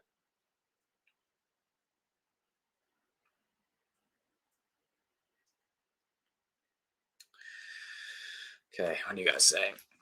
Sunday I'll talk about it. Oh, I bet you will. We're gonna have to make sure we delegate at least half an hour to each king just so everyone has enough time. 2 weeks left until it drops. All I'll say is I told you so. Yes, you did. The standout moment for me is easily Peter advancing into his own standalone Spider-Man that's unique and different through the life lessons from Andrew and Toby in his own life. Exactly. Like Tom's Strike, you said it best. Strike, you have just fucking said it best. Like I love this movie so much for the great moments, like the villains and the characters. But what really sticks out in this movie is Tom's progression. He's got the weight of Andrew and Toby's stories on him. He's got his own life experiences, and he's got all the memories of everything that he's been through already, from Civil War to now. Like, man, I want to go. I want to watch all of the scenes from Civil War again to now. Like, what a progression! What a progression! As long as I hope Sony don't fuck it up. The conversations between the Spider-Man make this movie. The conversations where they're sitting down talking to each other. Mint. That new suit at the end is so clean. When I saw the sewing machine with the OG suit, it made me think that I have grown with Tom, and not a coming of age, but a story about a boy who cures that deals it like a man. Yeah, absolutely. That's what this is. It's a coming of age story where now we're losing Iron Boy. We're coming into Spider-Man. He is maturing. Is maturing into that role, and we'll still have the fun, quippy Spider-Man, but at the same time, there will be a layer of darkness now because of everything.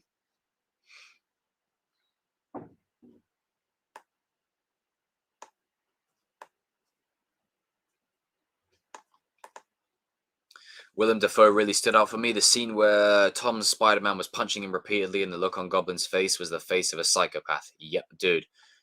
His performance in this was... He just basically further cemented why he is the Green Goblin definitive. You can't beat him.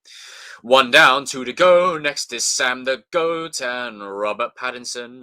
Absolutely. I've been saying for so fucking long that Robert Pattinson's going to nail it as Batman. I'm so glad that RJ actually is one person that agrees with me on that. So nice to have someone else that agrees.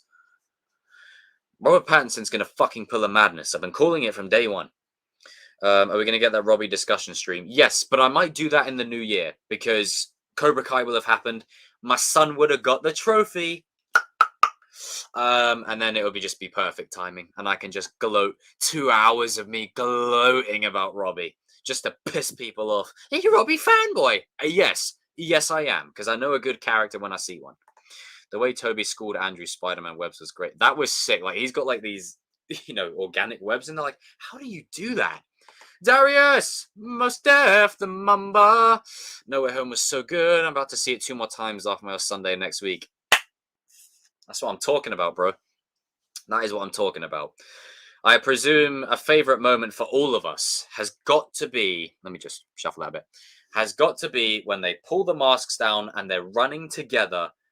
They jump off the ledge and they swing together. Oh, God. Youth pastor. How powerful every villain was. Every villain got a huge upgrade. Huge upgrade. Robert and Tom are going to be the Toby and Bale of this decade. Ooh! That's a good point. I like that. Dude, that final hug where, Tom's like, yeah, like, the thing is, even despite everything that Tom's gone through, he's still Tom. That's what I like about it. He's transitioning into Spider-Man, but he's still Tom. He's just like, yeah, and then they hug. It was like, yeah, fucking go for it. I want live action Spider-Verse with the 3 of them again. Honestly, I could watch a whole movie of the 3 of them. People have to understand that the season is so crucial for Robbie's arc. Yes, it is. It's important for fans like us to discuss that. Yep, absolutely. I mean, I could do it earlier. I'll see how things go, but I've got the special stream on the 21st, the Christmas stream, that I'm going to be bringing some guests on. So it will just be me on my ones with specific guests. And then I've got the mental health stream coming up on the 23rd. And I'm excited for that because that's going to be interesting. Yeah. Oh God, that was such a worry about that I had. Is like, okay, let's get Sandman back because visually we can do a lot now. It's like, okay, what's the character saying? And everyone thought they would be full-on variants. Nope, they're the same versions, all of them. I've always wanted brothers kind of hit different, considering how Andrew was affected by abandonment. Yeah, exactly that. I love that. Like, honestly, Andrew shined in this movie. He really fucking. They all did, but like Andrew really shined in this movie, and each one of them was themselves. Like you know, as I said, with their entrances. You know, Andrew walking, running in. That's Andrew. Toby walking in, like, oh, I just went through this circle thing. You know, that's Toby. Yes, it is. The only thing I think is a little disappointing was Toby's mask looked too CGI heavy, not really realistic. It was better in the original trilogy. Yeah, maybe that's because they couldn't replicate. Maybe they didn't have one on hand. It could be anything.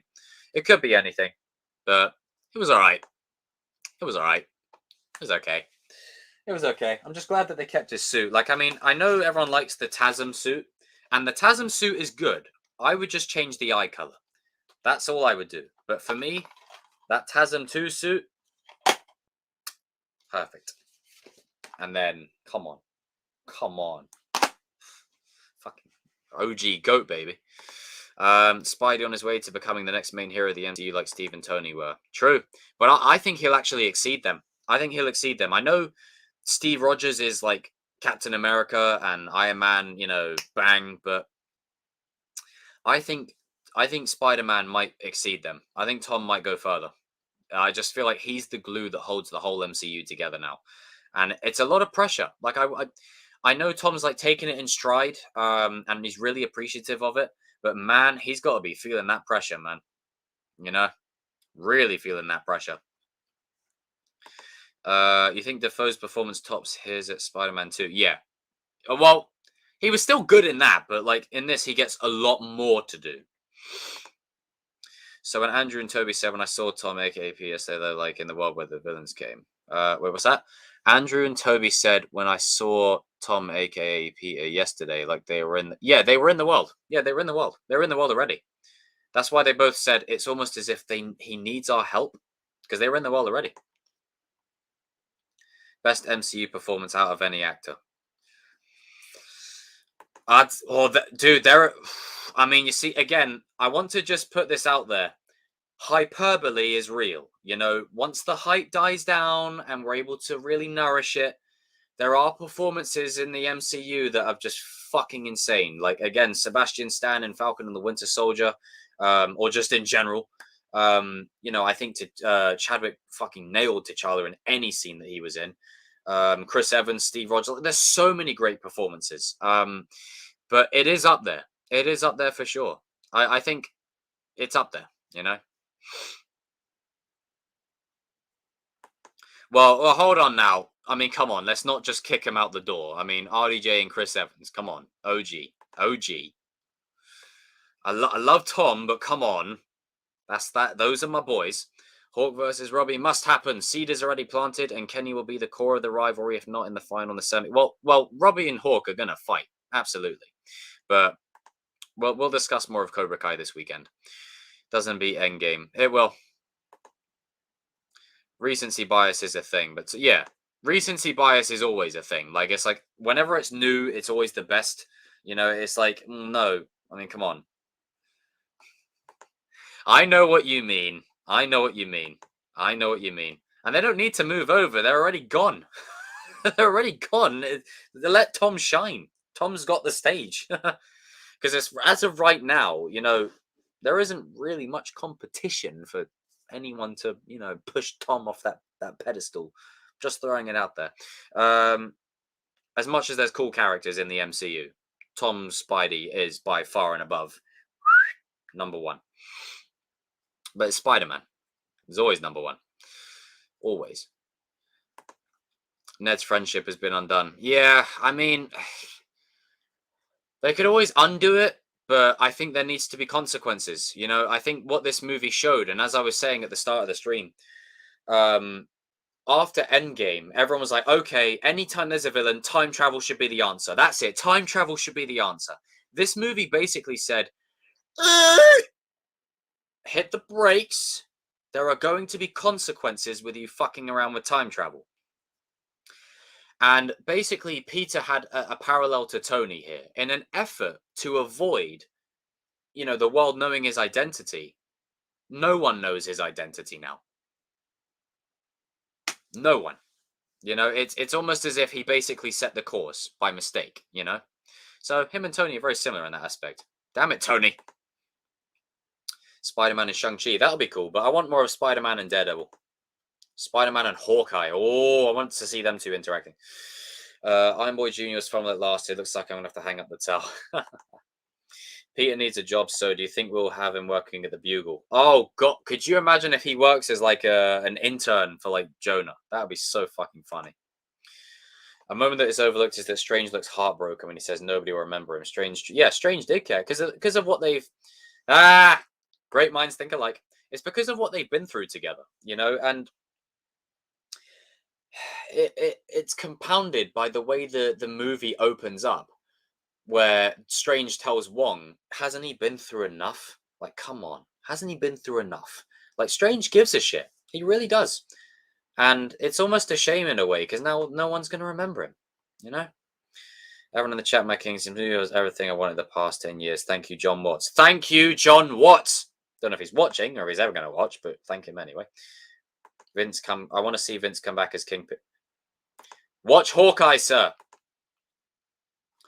He knew the risks of the spell, but he wanted to help Peter because he knows he's lost a lot. Yeah, And that little thing of call me Steven and all that was funny. That worked. What do you think is next for the Spider-Man franchise and the characters after the ending? Well, black suited Spider-Man is on the way, but I think as much as this movie ended with hope and prosperity, I think the next movie is going to be the darkest. I think there's going to be a lot in that next movie that's dark because you have Peter in he's in unknown territory. He has no guardian looking out for him, no friend, no girlfriend. There's no one. Not even Happy's looking out for him. He has nobody. Absolutely nobody. And maybe, just maybe, Peter might show up to the Sanctum Sanctorum in the start of the next film and say, hey, Strange, can you remember me, please? And then maybe Strange might do a spell or something and then fuck up the universe again. So I really don't want them to do that. I think Peter and Strange will develop again, but not with time travel. They'll do it or with spells. I think it will happen organically and naturally. I think there needs to be a consequence to that action because then it makes his sacrifice mean more, Call me Steven. Do you think they'll bring back Ned? Oh, yeah, for sure. Like, Tom won't come back if Ned isn't, like, if Jacob ain't in it, like, he'll come back. But what this opens the door for is this opens the door for Harry to come into it and Harry and Peter to start a friendship. This is what it opens the door for. Cobra Kai Season 4 Darkness of the MCU. Yes. Loki, I feel like MJ. Yeah, MJ has a... Yeah. I mean, remember, she did say, I figured it out before. I can do it again. Ned may become Hobgoblin. It's possible this time. The Ned before? No. The Ned now? Possible. It's possible. And maybe, like, Peter pleads to Doctor Strange, like, can you restore his memories or something? Because this guy's trying to kill me. He was my best friend, Maybe.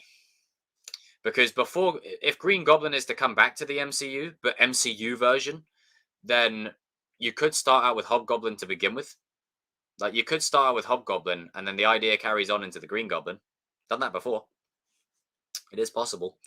I'll go for another 17 minutes, guys. I'll go for another 17 minutes. Let's get to the 2-hour mark. Let's get to the 2-hour mark. But yeah, guys, honestly, this is history right here. I can't believe that we were in a world where this movie was possible. I really can't.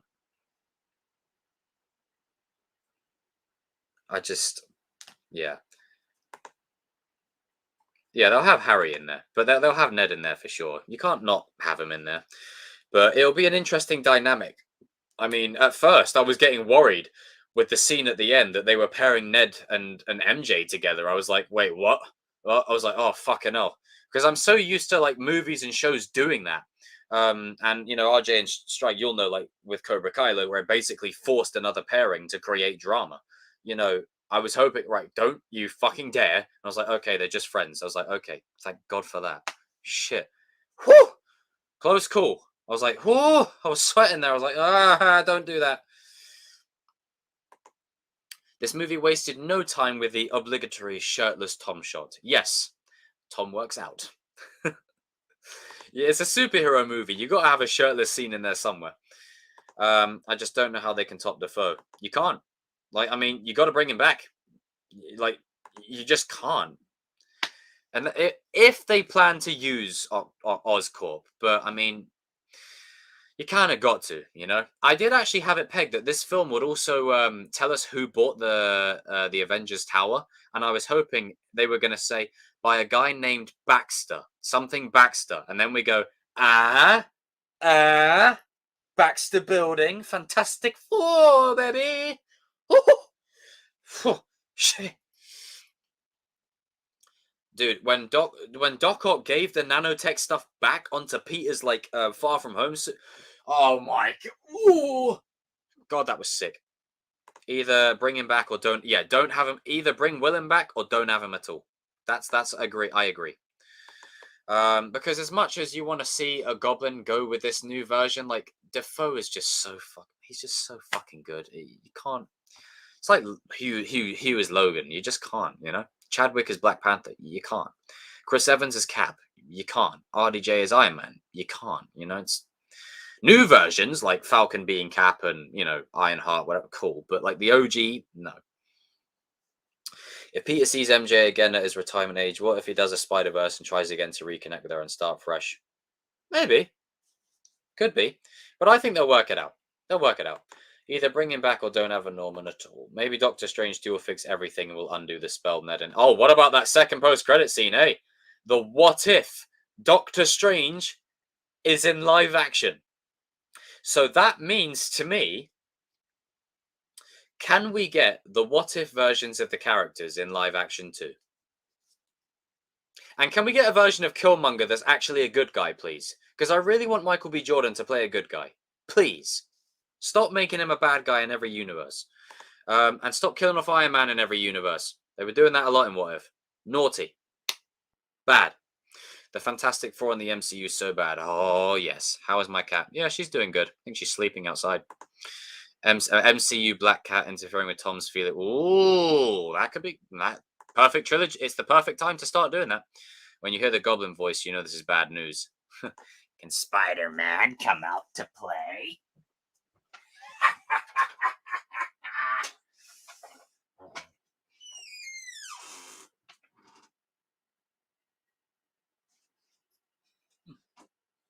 Oh, funny enough, she was actually sitting outside the door.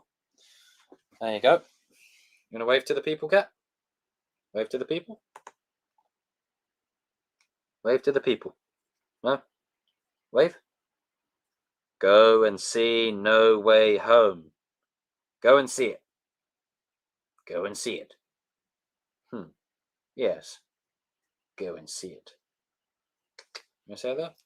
Here we go. We go. Oh, no, there you go, Julie. There you go. Someone's saying hi to you, Cat. No? Go on. There you go. Speaking of Black Cat. Unfortunately, this one only seduces me when she wants feeding.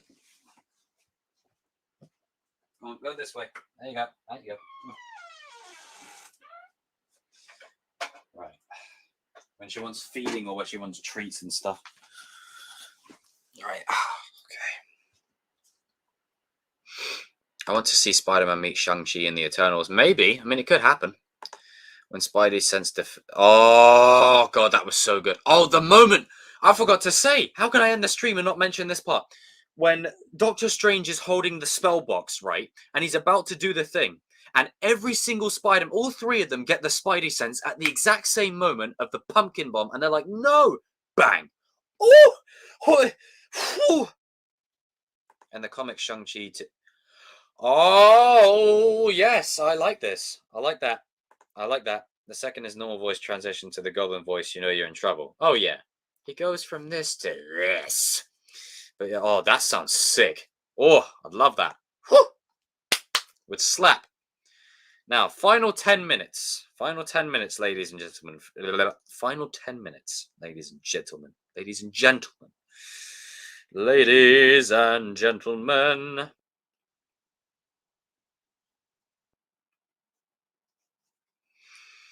Go on, get your final comments in. Now, again, I'm watching it again today, UK time. So I will raise a pint to, yes, thank you. Raise a pint to yourselves as well. Thank you. I'm going to be watching it a second time today, and I might do a stream again on if any of my opinions have changed in the time. And man, I can't believe this movie exists. I can't. Look at that. Perfect timing. It bloody blurs out when I say it.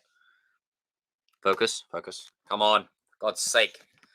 This is like the people that record illegally in cinemas. Can you stop it?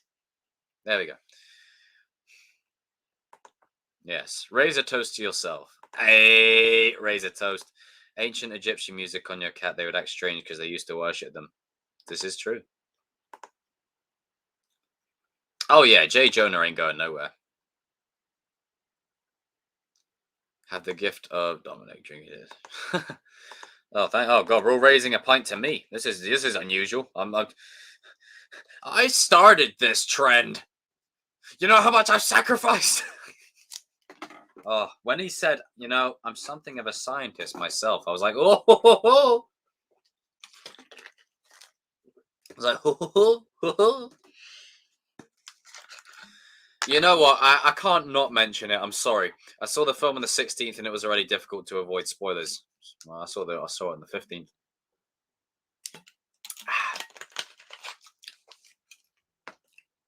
Love it. Sorry, I just had to mention it. Oh, fucking, it was electric though. There was like 100 odd people, right? We had no adverts, none. There was literally a moment where the person in the cinema basically said, "This is a big movie. Don't spoil it for no one. Enjoy the film." And then, bang, straight into it. First time that's ever happened. Normally, there's like 50 fucking hours of adverts, but man. It was electric. There were people bouncing off the seats. There were people throwing popcorn. I'm pretty sure oatmeal was happening in the corner. Like seriously, in many ways, more ways than one. I'm pretty sure people were high-fiving each other, screaming at each other. Like, technically, I saw it at the same time as you, Jacob. Australian time. Yes. Yes, that is true. Although my boys, RJ and Darius... yeah, that's great. Because the thing is, when I saw it, me and Shimu got to the cinema, and there was a screening before us, and they were all coming out going, "Did you see when that happened? Oh my God!" It's like, shut the fuck. It's like, shut up, stop it. Literally, there was close to. I was close to. There was moments where we were all close to throwing hands. We were standing by this little shop that was blasting music, and we were going, just so we didn't hear fuck all. After I got spoiled endgame by that one that was coming out and said, "Iron Man dies," I was like, oh, no, not this time. Toby dies. It's like, oh, trust my barber. Yeah, this movie and that last one, I know, fucking Jonah's hair has just gone. It's like the barber cut his hair and he just went. If Peter gets the symbiote and comes face to face with Mysterio, oh, Darius, that is a good fucking call. Fucking hell, I said it. I said that is Spider-Man 4 in terms of Tom. That right there. Holy shit, that would be good. That would slap. If he gets the symbiote and he comes face to face with Mysterio again. Oh my God. Oh, because it's Mysterio's events that led to everything that happened in Nowhere. Man, I was whooping Spider-Man's ass. Pardon me. Imagine Peter talks about Ned Taverty at work and the viewer check on his old friend. Oh, that'd be so cool. Can ask him yourself. No, sorry, Darius. Darius, you don't get to put a something. Oh shit! I hope that ain't for me. I know I'm holding wrapping paper, but I'm not threatening to actually hit anyone. Um, it's like Chosen One's real name is Jacob Angel. What the fuck? And then the stream ends. But no, Darius, you don't get to comment this and run off. Everyone raise a pint to Darius immediately for this fuck. I love this. That's sick. Like where Tom Holland's Spider-Man is now, this makes perfect sense. Man, not even I came up with that. Holy shit. I said that the next Spider-Man movie needed to integrate the symbiote and be a darker tone, but this just adds another layer. Hell yeah. Darius, you got to mention that again this Sunday, bro. Fucking hell. Oh, dude. I mean, yeah, Jacob, go stop the crime. Nah, you're good. I don't have plot armor. You know, I'll probably go there and like beat like 3 people up, and there'll be another 5 that whoop my ass. Like, I mean, nah, nah, I'm good. No, I don't need. We don't need no Uncle Ben Amazing Spider-Man deaths here. Adapt Craven's Last Hunt with Aaron Taylor Johnson. Yeah, it really bothers me that we don't have an MCU Quicksilver. God's sake, WandaVision. Sake, they better bring Quicksilver back in some way, man, because I want more for him. You know, such a wasted character. Thank you, Fox. At least they're now at the fucking picture. Now we've got Sony to worry about with Venom and Carnage. That still bothers me. That honestly, that really still irks me. Really still irks me to this day. Oh god, you saw what he's going to do to Goblin. I mean, Goblin may have killed Aunt May, but there's a lot more to it than that. Like there's a lot to it. And I'm not trying to downplay Aunt May's death. There was a lot of emotion in that. But Mysterio set this train on the train tracks.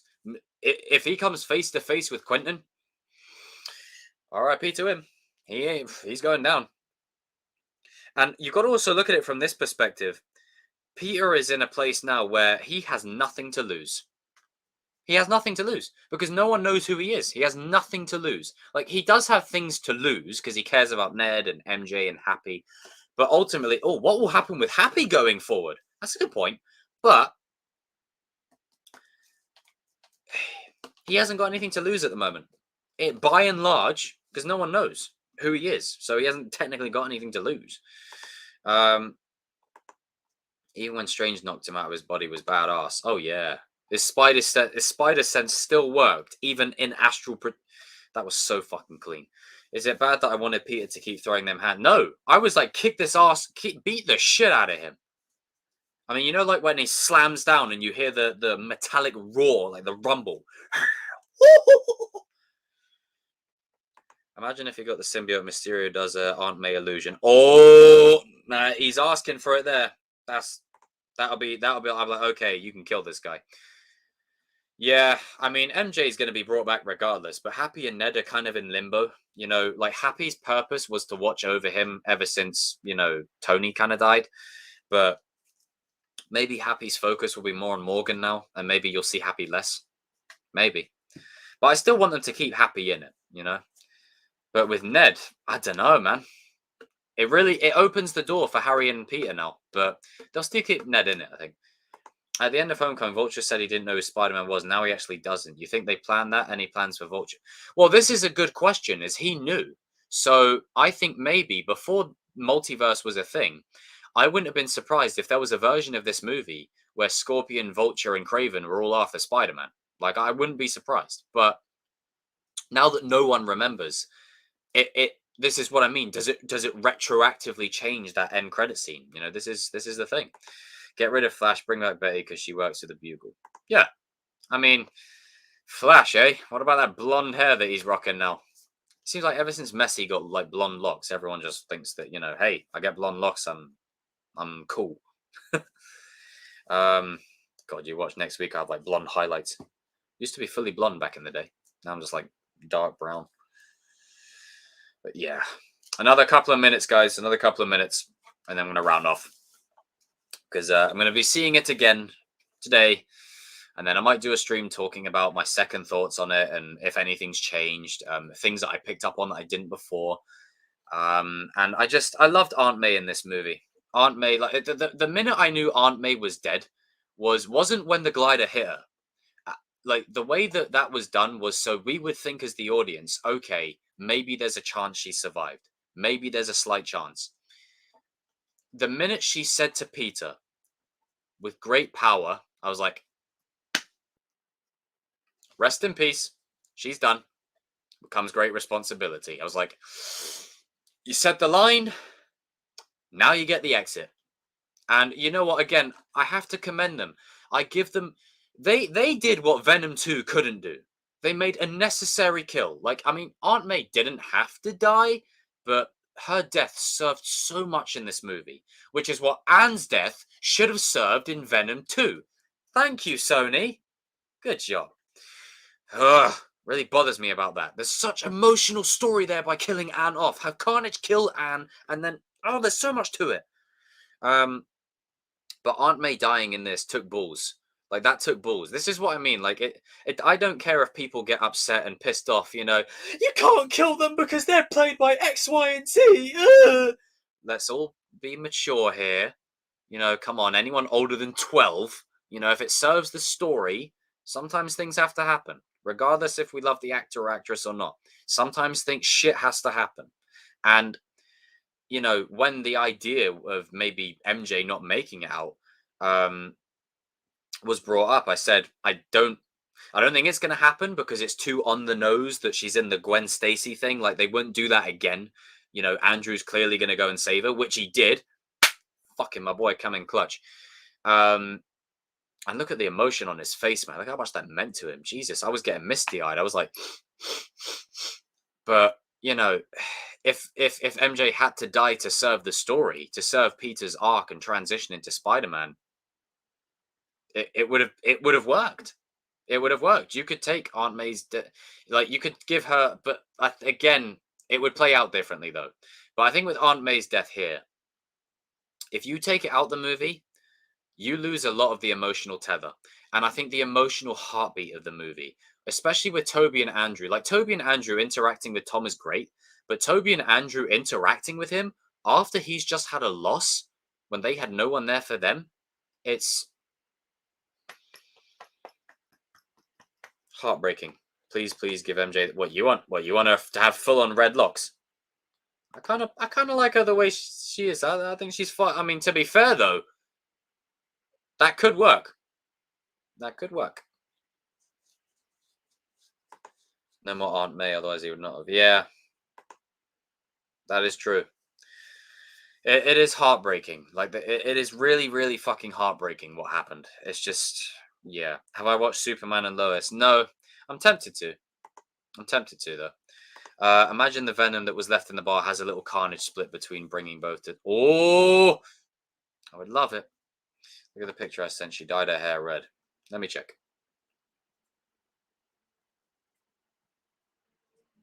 Where is it? Let me see a picture of me. Oh, right, there we go. Well, hello. Well, hello indeed. I'm not going to say any more on that. They spent Sith Masters. Welcome to the dark side of the YouTube. They spent 3 movies making me attached to this MJ and Ned. I hope at some point they remember Peter. I can see MJ remember and bitching Peter out like Gwen did. It's my choice, not yours. Peter took that. Yeah. I think that's exactly what's going to happen. What universe is Morbius? Well, this is the thing. Like, Venom was being brought over, but now Venom's been put back. Does that now mean that Vulture is in the Sony verse? Like, it's confusing. But we'll see. We'll see how this plays out. I think one of these kind of things we'll just have to be along for the ride. As I said, it could play out loosely with the circles and the halfway point in the middle. It could play out just like that, but it does bring up a lot of questions. There's that post-credit scene where Vulture and Scorpion were discussing. Does that now mean anything?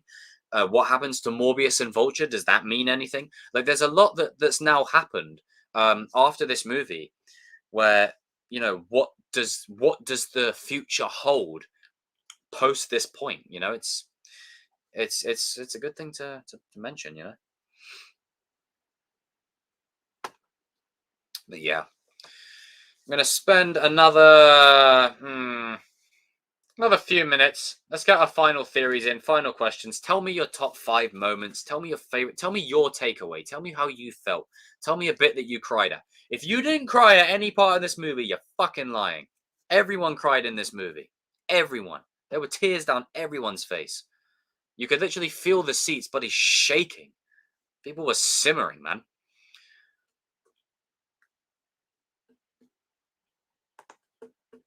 Yeah, I have no idea what the hell. Doctor Strange and they'll just say lives are by fate to happen. What if Venom gets another Eddie and Carnage gets on Cassidy? Maybe. Could be. I would also like to see what happened to the villains. You know, one thing I wanted to see was like, how is it working out for the villains in their world? Maybe Doctor Connors and Max. Maybe they're like working in business together now. Maybe like he's not Electro anymore, but he's using what he's acquired. Same with Connors. And then maybe on the Raimi Earth, you've got Octavius and Norman working together. Norman to redeem himself, and Octavius using the arc. Is he still got the arc reactor? I think he does. Doesn't he like have the arc reactor at the end? You know, renewable energy for the whole world. I mean, pays off his arc. It pays off the Spider-Man too. What he always wanted to do. And then Sandman could watch out for him. There's Flint now. Maybe Flint's recovered things with his daughter. Maybe he's looking out for her. You know, there's so many things that I would love to see. And there wasn't really a Sinister Six in this movie. It was more of a Sinister Five, but it has the grain ingredients of a Sinister Six. How long do you think before the next Spider-Man movie? Couple of years. Like it always is. Just a couple of years. But yeah. Final 4 minutes, ladies and gentlemen. Final 4 minutes. I want to get this to 2:10. 2 hours and 10 minutes. And then I will be doing another stream today talking if any of my opinions have changed on it. Intelligence is a gift, and you use it for the good of mankind. Oh! I mean, No Way Home is good, but lest we not forget, there are some fucking stellar lines in those older movies. Anyone to put anything else in? Final 3.5 minutes before I round off. Final 3.5 minutes. Get your final points in. I want to hear everything. Everything. Someone give me a juicy topic to fill 4 minutes with. Come on, give me a juicy topic. Something that's challenging. Right, there we go. RJ's on the right path. Spider-Man 4, Kraven, the villain, or Kingpin? How about both? Why not both? Like, they've shown me with No Way Home now that they can, and this is what I'm excited about now, is they can manage multiple villains now. They've shown that they can do it. They just need to take their time with it, you know? They need to absolutely take their time with it, because it can be a real clusterfuck if they fuck it up. But honestly, I really, really, really believe. A good point, Lisa. Why isn't Christian a mod? Damn straight. He's a king. He should be a mod. But I think you could have Kingpin hire Kraven to go find him. You could have the symbiote play a role, and you could have Daredevil in it. Plays well. Oh, for God's sake. Now there's like 2 minutes left. Everyone's putting them all in. Great. I need to see it again to catch all the little details. Yeah, I'm with you. I'm in the same camp. Like, the hype is real, but I'm looking forward to watching it again and taking it all in. Do you think there is a chance Wanda will cause issues with Strange's spell? He clearly isn't a pro. He is a pro, but the problem with Strange is, and this is Strange's arc, he's going on the arc of, you know, ego. You know, I can do what I want kind of thing, you know? That's what it is. But he'll get better at it, you know? He'll get better in time. That scene when Andre how he became vengeful and stopped holding back was underrated. He has some yeah, we were saying that earlier on, Darius, that there is a lot of, as you say, dark implications for that. How far did he go? Like, I think I brought it up earlier that maybe with Harry, there could be a moment where he didn't kill him, but maybe he beat the shit out of him. Like, literally, he you know, curse you, Spider-Man, like as he's in a wheelchair. That's not really funny, but you know what I mean. I cried when Toby came because he made me a true believer in comics and pop culture and everything Spider-Man. And seeing Tom have the iconic spandex suit just That fucking ending scene. So amazing. Phoenix, you've summed it up perfectly there. Spider-Man Back in Black. Real Sinister Six in the second movie of new trilogy, but Peter only has power to beat them because he has the symbiote. Oh, Frankie! I tell you what, you guys are putting some juicy bloody things in the chat here. I like the sound of these. I mean, black suited Spider-Man, it is the ultimate version. I mean, you ain't fucking with that version. Shocker! I'll chase you to the ends of the earth. It's like shit. It's like, okay, calm the fuck down, Peter. Like, you're overselling it now. You're way overselling it. All right, guys, final 30 seconds. I'm going to just round off. So, I'm seeing No Way Home again today. I'm going to watch it again. I might do another stream giving you my addendum thoughts, my which is basically like a part 2 to this, you know, and all that kind of jazz.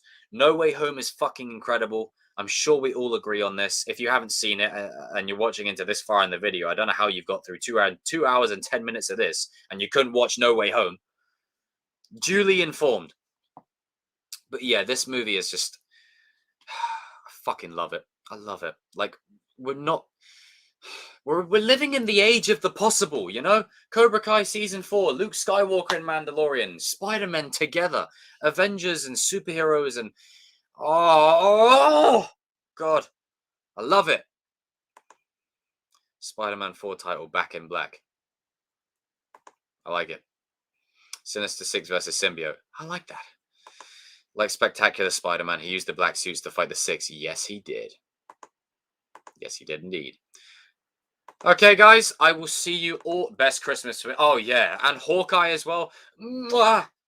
Fucking hell. With Kingpin in that and Daredevil in this.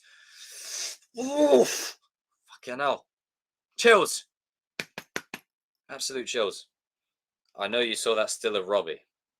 What, you mean the one where he was in his vest looking at Tori? That one. I mean, hey, I don't mean to read too much into it, but it looks like something's about to go down in that scene, and I'm not going to say what.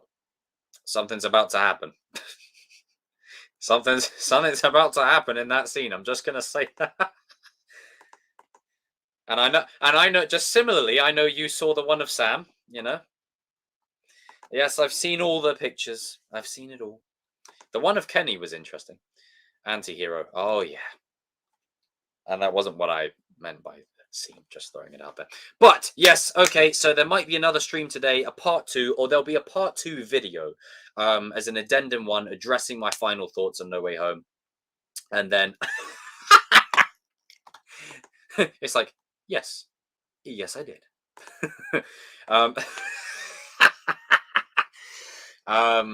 It's like turning into the Goblin over here. It's like... you're not the true Goblin. Fuck off. I can't get that image out of my head now. Fucking hell. No Way Home is a love letter for us fans, and as a community we're united. A spider family. Exactly. It doesn't matter if Toby's the GOAT, he is. It doesn't matter if Andrew's the GOAT, he is. It doesn't matter if Tom's the GOAT, he is. They're all the fucking GOAT. All of them. All three of them. As Toby said to Andrew, you are amazing. You're amazing. Self-talk. You're amazing. I will see you all in another Chosen Live soon. This is Chosen Live number 40, my first spoiler review of No Way Home, my first thoughts, and I will see you all in another stream soon. Lisa, RJ, Christian, Phoenix, Juliana. Let me scroll up. I need a drink. I need more water because, like, this is what happens when you're talking solo for 2 hours. Frankie, Sith Master, Darius, and those who appeared in the stream at the start. Shout out to you guys too. Demi, all of it. Tyler, damn, I missed it. Well, don't worry, Tyler. You've got 2 hours here of brilliance to talk, to catch up on, and I'm going to be streaming this time tomorrow. Take -2 hours for my second watch. So I'm watching the movie again today, and I'm going to do basically a second, thing of has anything changed. So see you then, buddy. See you later, Mystic. Cheers. Thank you, Tyler. I appreciate that. And RJ will be seeing you on Sunday because I'll tell you what, I'll have done by then. I'll have done 2 streams of me talking about it. Fucking hell, I might have to give this man at least half an hour. Well, thank you, Sith Master. I appreciate that. Thank you, thank you. And this is Chosen One signing out. I got the necklace. I got the headband. I need a Spidey thing. Ah! Hey! We got the blue and red suit! We got the blue and red suit!